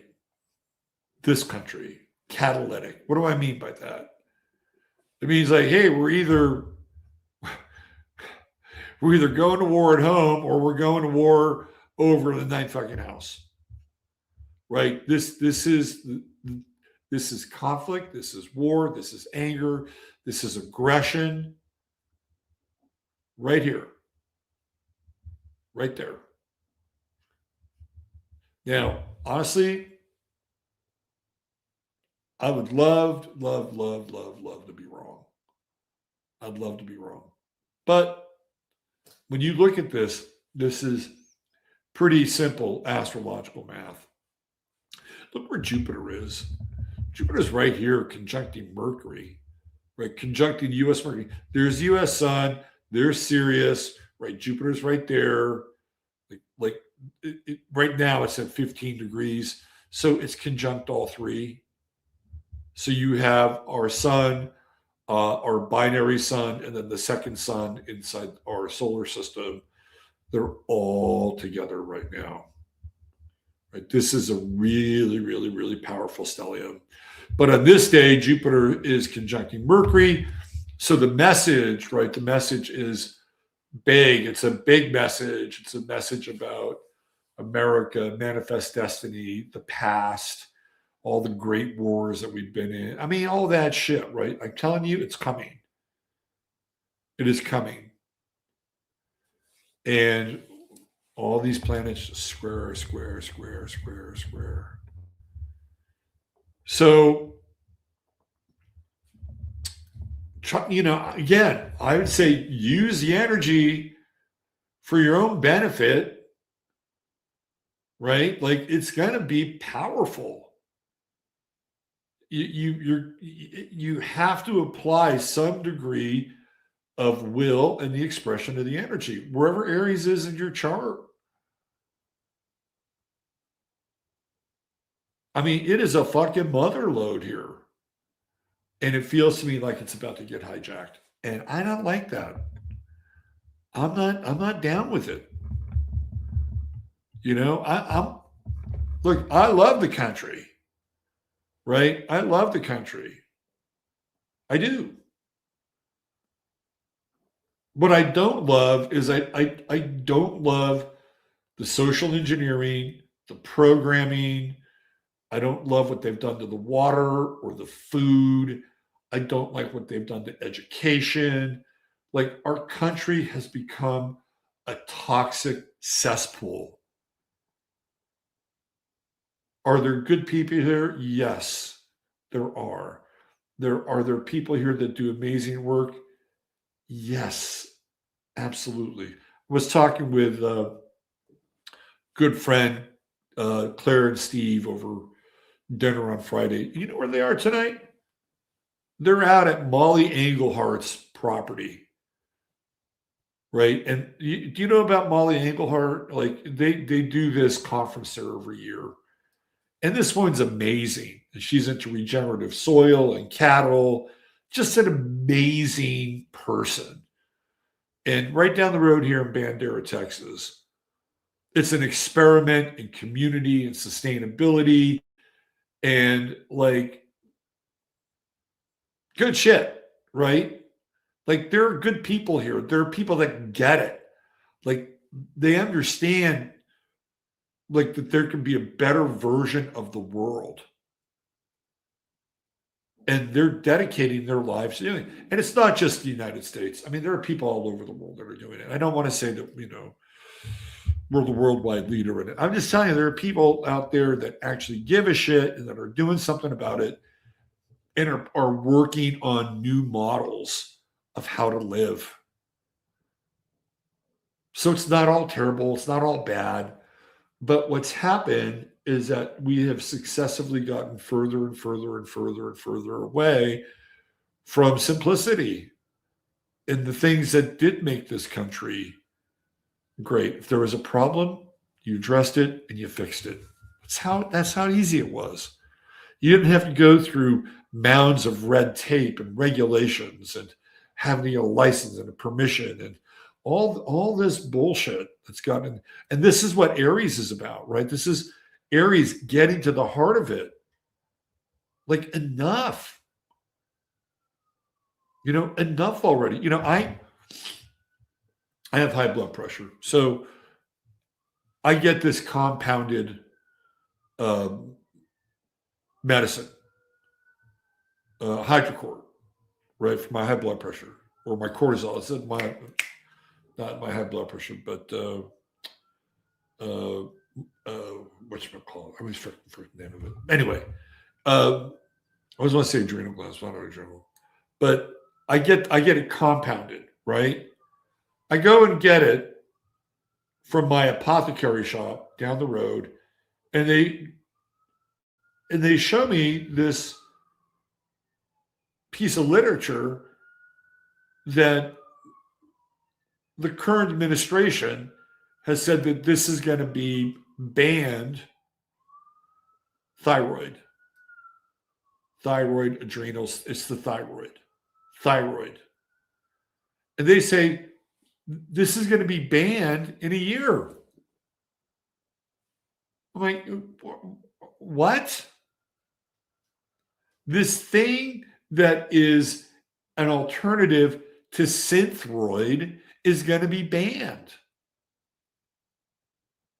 Whatever, T3, whatever, like, it's going to be banned.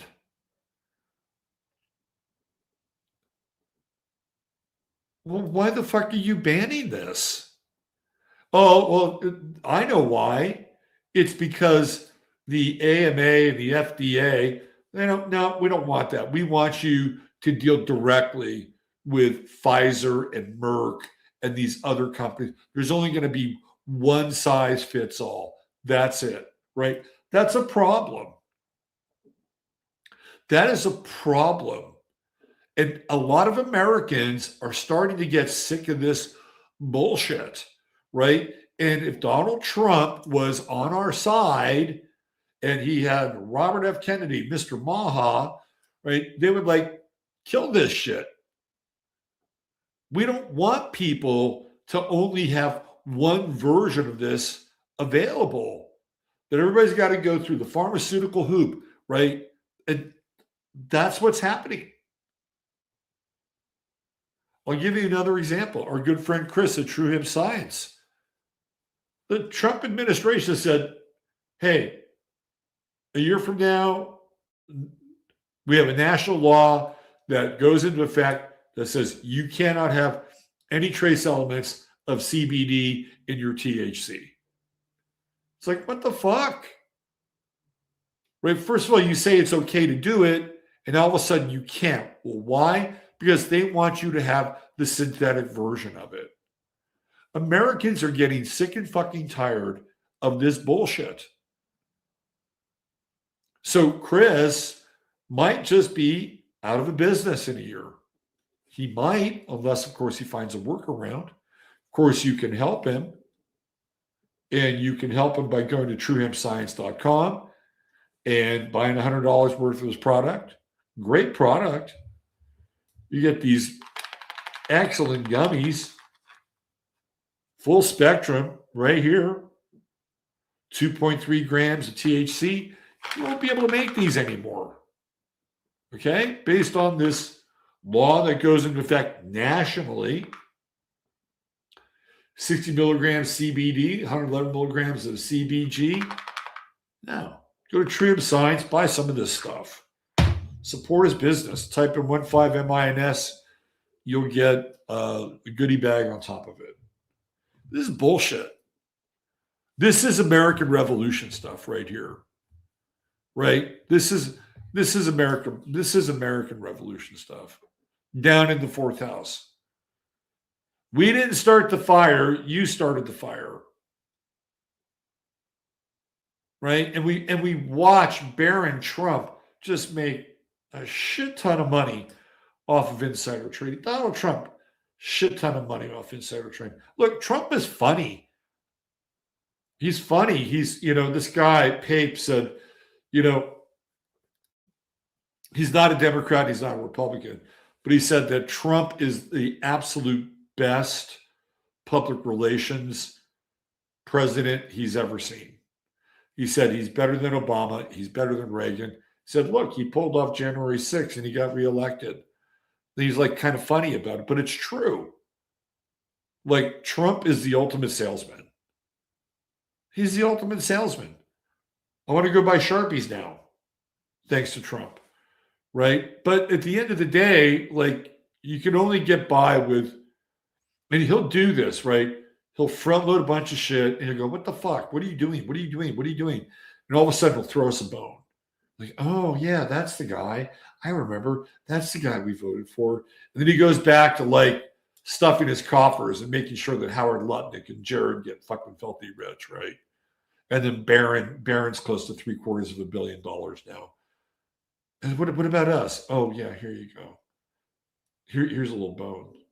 This is American Revolution stuff right here. Right? And this is very interesting. Like, are people willing to sacrifice their ability to be comfortable for their autonomy? That's really what it's going to come down to.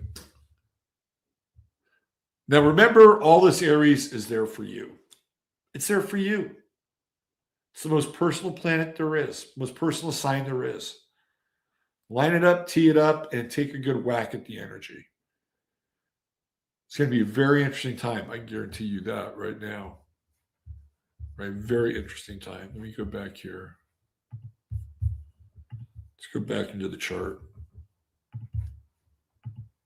That's what we're talking about. Wrong chart. Up, up, up, up, up. Up, up. How many charts do I have? Nope. Right. Nope, not that one. God damn it. God damn it. Where the hell did that damn chart go?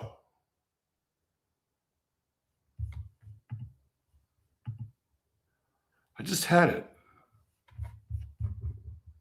Oh, hold on. Oh.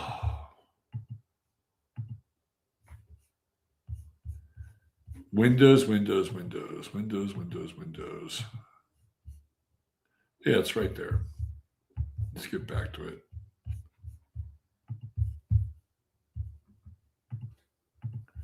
Right there. That's what we're talking about. All that Aries. I'm kind of looking forward to it. I've got it in my 5th house. I have Aries in my 5th house. Isn't it interesting? Aries in my 5th house, and my first girlfriend was in Aries. Isn't that interesting? I think it's kind of interesting. That's just me. Okay. Should we talk a little Uranus and Gemini? Okay. Let me bring this up here. So this, to me, this was so fucking Uranus and Gemini.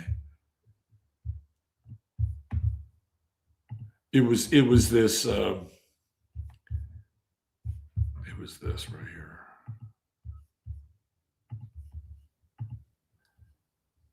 I saw this. You guys know you saw him walking down it was like the catwalk.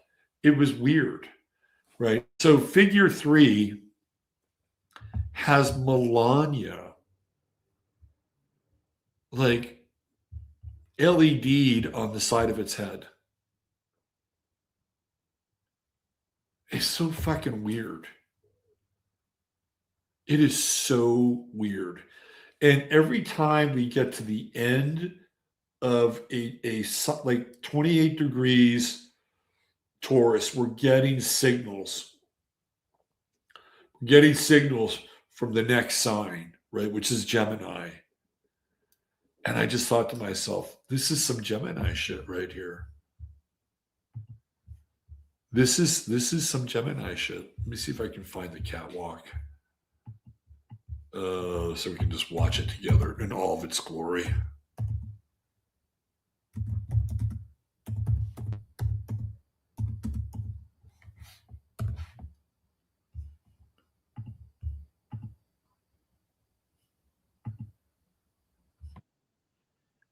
Let's watch this together, shall we? Let's just take it all in. Welcome to Uranus and Gemini right here.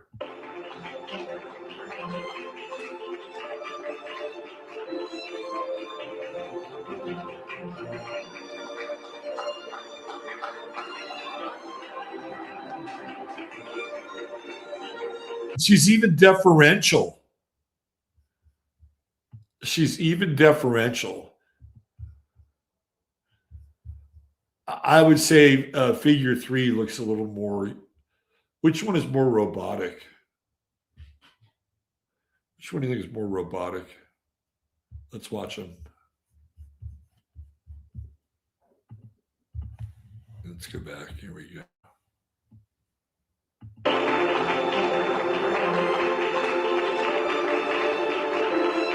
And they're both in white. It's like it's really, really, really weird. Very weird.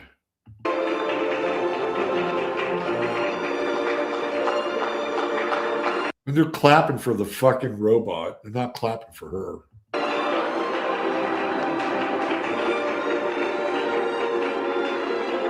It is an honor to be at Vaughn. And there's Brigitte Macron. Doesn't Brigitte Macron look like somebody like I know that what's her name? Caught a lot of shit, Roseanne, for calling Obama's what the fuck is her name? I forget now. Anyway, she looks like Brigitte Macron looks like she could be on Planet of the Apes. She's got kind of a Planet of the Apes face. Like you could just put the Planet of the Apes prosthetic on her face. Don't you think? It is an honor to be at Fostering the Future Together's Global Coalition inaugural meeting. I'm figure 3. She's proud. She's really proud to be there. Oh, it's fucking historic. Anyway, let's go to Melania. No, Melania's looking a little side-eyed. A humanoid built in the United States of America. I am grateful to be part of this historic movement to empower children with technology and education. Welcome. Let's inspire our... Look, she's got Planet of the Apes face, doesn't she? She's got, just put the ape prosthetics on her face. That's Planet of the Apes face. Brigitte Apron. Let's hear what Melania has to say. Our children to build new platforms, create new industries, and optimize production across all sectors, from media and fashion to health and defense. Let's follow. Oh, what's going on over here?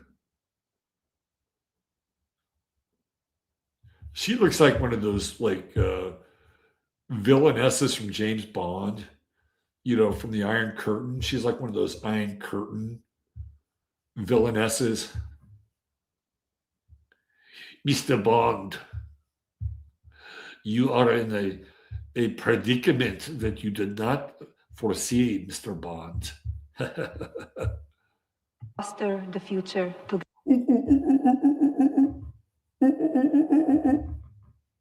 together. The nations represented in this room reflect great human potential. We need a banana. Give me a banana. I'm sorry. We are here today to advance ideas and solutions. So let us proceed in the spirit of collaborative dialogue. Yes, collaborative dialogue. You ever notice at these events, they always have these like little caps on their water glasses? I mean, that's so of course bugs don't fly in there. But Nobody ever drinks water at these events. Maybe they're afraid that something's in the water. It's like a Planet of the Apes.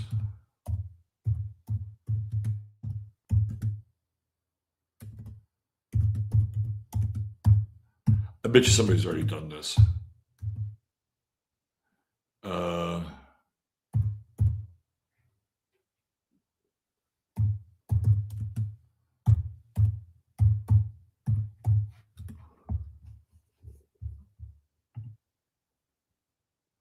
See, I'm all over it, right? Look, I wasn't the only one. I was not the only one. See? She got Planet of the Apes face.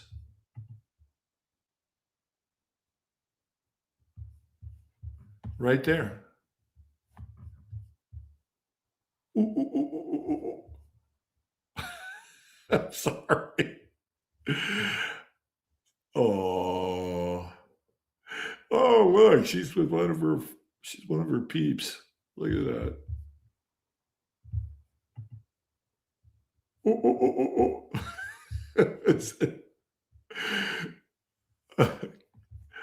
Oh my God, that is fucking hilarious. That is hilarious. I'm telling you, she could be the star of the next movie. Anyway, that's just a hint, right? That whole Melania trip and that whole figure 3 it was just, that's so Uranus and Gemini coming like right at you. It's right there. It's right in your face. Here it comes. The doubles, the clones, the synthetic robots, right? Everything that we have been talking about and looking at and pointing at, right? And you've got the Jim Carrey taking his mask off. Like it's gonna be fucking Rick and Morty. Okay, just get ready for it. It's gonna get Rick and Morty. That's how weird this thing is gonna get. And then it's the same, just about the same week, right? About the same week, we have Jeffrey Epstein and Palm Beach Pete, right? It's about the same week.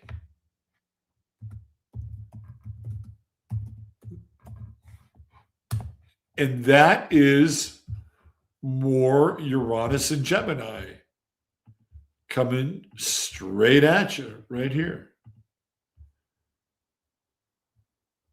Right there. More pop. It's like, now, there's something really weird going on here. And there are people say, well, that's not Jeffrey Epstein. And he admits he used to party with Epstein.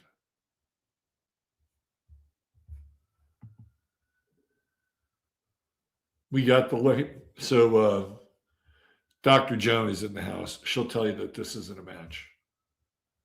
Well, I'm not a teeth expert, but looking pretty similar. Pretty similar. And then he did this thing where he's like cruising and there's this woman who chats him up and he asks, how old are you? I swear to God. He asked this woman how in the video. And whether or not this is Jeffrey Epstein or not, right? Is it relevant? Yeah, maybe. But what's relevant is the fact that we're dealing with kind of a doppelganger. as Uranus gets ready to head into Gemini. Right? So we have the Melania synthetic robot who doesn't really look like her, but they're being introduced together. And what's really interesting too, right, is like the robot speaks all these different languages, and so does Melania. Melania knows like 4 or 5 languages. And I found out that Ivana Trump, not Ivanka Trump, but Ivana Trump knew like 5 languages, just like Melania knows all these languages. I'm like, wow, that's really interesting. Huh. Who knows lots of languages? Spies know lots of languages. So anyway, this I don't have any videos with Palm Beach Pete. There's this one video where he's like cruising and he's talking to this woman, and he's now on Cameo. I don't know, man. I don't know if it's Jeffrey Epstein or not, but I do think it's really interesting that this has all come up as Uranus moves into Gemini. And then there's all these weird crossovers. And there was a guy who, apparently there was a guy who was actually Palm Beach Pete, but he's not the same guy. Like there was a guy who went by Palm Beach Pete, and he was into fishing and like and this Palm Beach Pete guy. Like I would love to find what the fuck is his last name? I'd love to see his chart. And why have we not seen Palm Beach Pete before? This is the question that I have. This guy's been around for a while, right? He's been around for a while. Why is he just now showing up? Hi, I'm Palm Beach Pete. I mean, you would think that people would have seen him prior to this. He's hidden in Palm Sight. So there are people that are going to town on this, like that this is really Jeffrey Epstein. And they're going, well, no, it's not Jeffrey Epstein. But again, it's like Uranus and Gemini, right? All the evidence points to Palm Beach Pete being Jeffrey Epstein. Look at all these videos. Is Palm Beach Pete really Jeffrey Epstein? Jeffrey Epstein exposes himself as Palm Beach Pete. Here's one. This is not Jeffrey Epstein. It is Palm Beach Pete.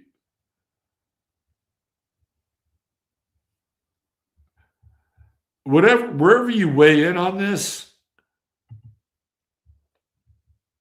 it is Uranus and Gemini sending signals from the future. That's what it is. Epstein is alive. Meet Palm Beach Pete. I just want to know where he's been. Because if this guy has been Palm Beach Pete for a while, then why have we not seen him before? Right?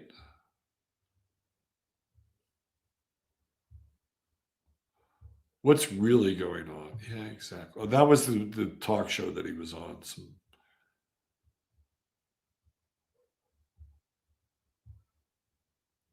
Palm Beach Pete is not Jeffrey Epstein. Palm Beach Pete is Jeffrey Epstein.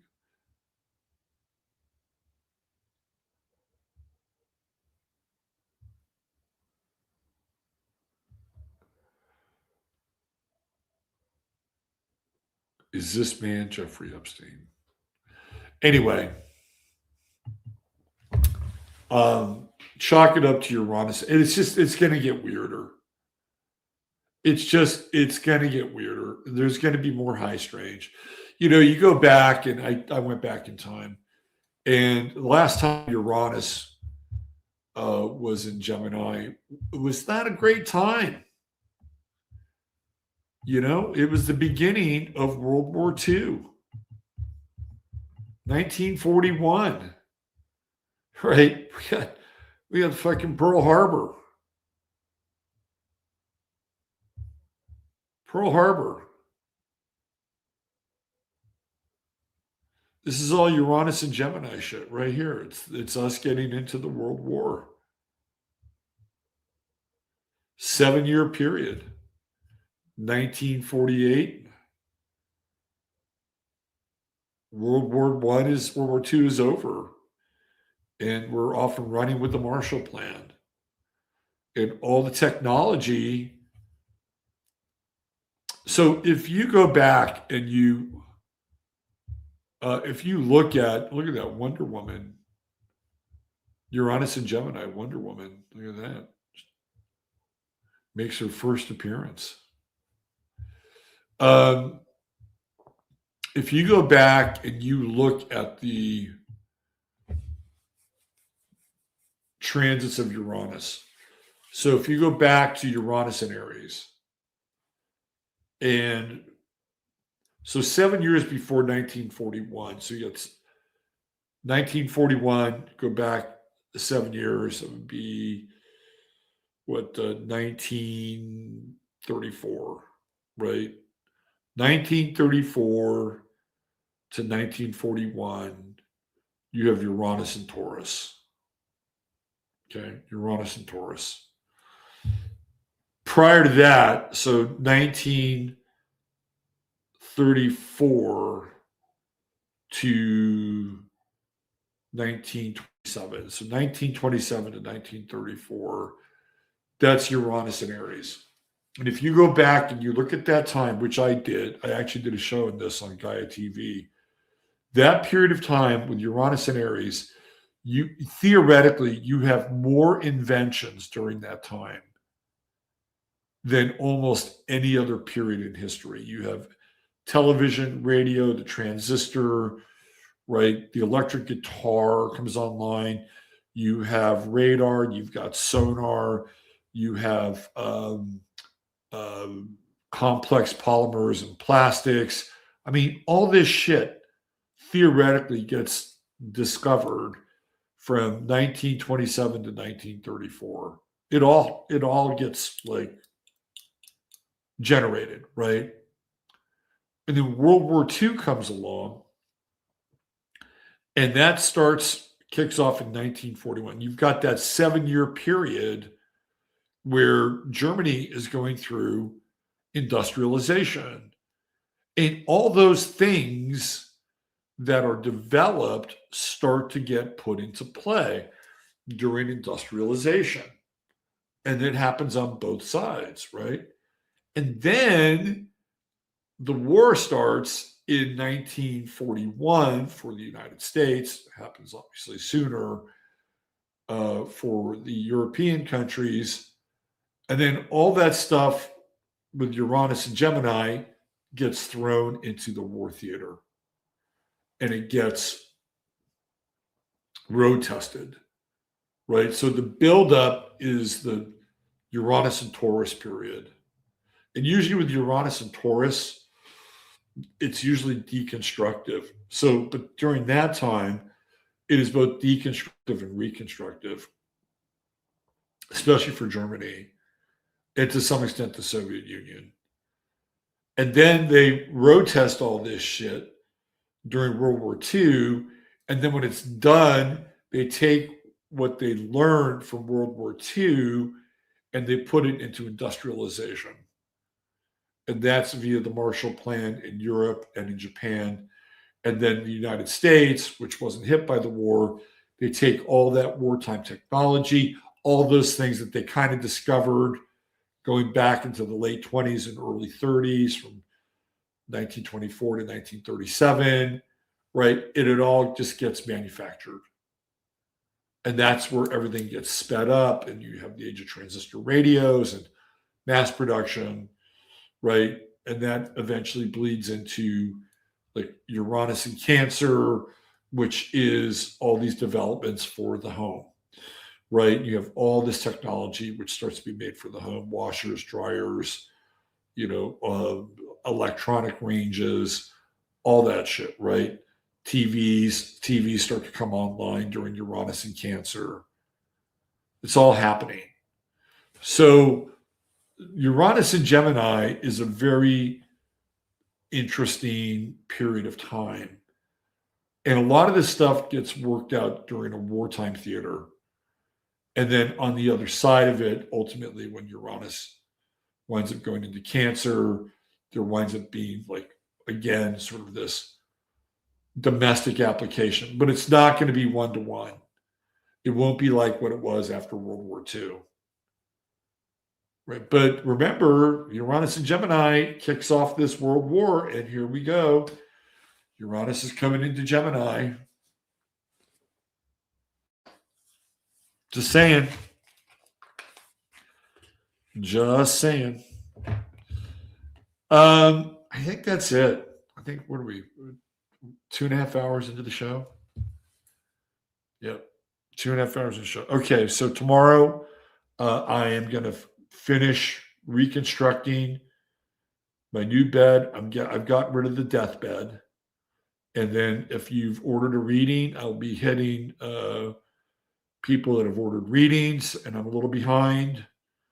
So hang in there, right? But I'm here for you. I'm here for you.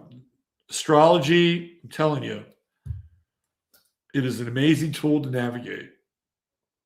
And that's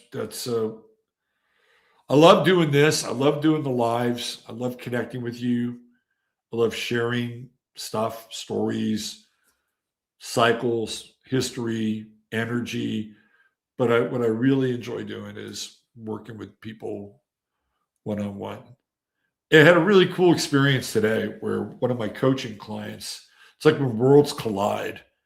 One of my coaching clients was in line. Well, she was working at her job in Austin, and one of my other clients came in line, and they started talking astrology, independent of each other, and started talking about, well, yours truly. So that was really cool.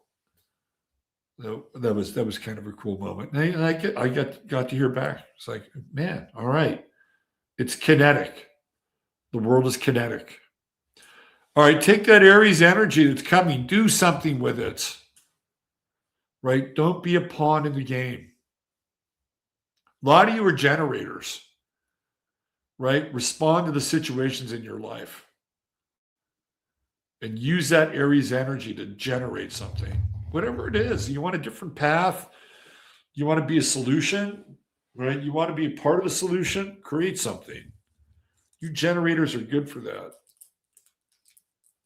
Go out and generate some new shit. Aries is your friend. All you got to do is respond. Sometimes responding is saying, no, I'm not going to do that. That's a response. Then you have another response, which is, well, I'm going to do this instead. Go generate. All right. I'm out of here. Thanks for being here. Chattaria, you're the best. Sunday night's always one of my favorite nights of the week, so I can share it with you. God bless each and every one of you and your family and your children and your friends. And may we stay united together and one in spirit. Even though we may not always see the world the same way, it's okay. Right? I think we all have the same fundamental values and things that connect us in the heart. And those are going to be the things that are going to be the center of the wheel, and we're all just going to be spokes on that center. And that's it. Love you all. Night. Bye for now.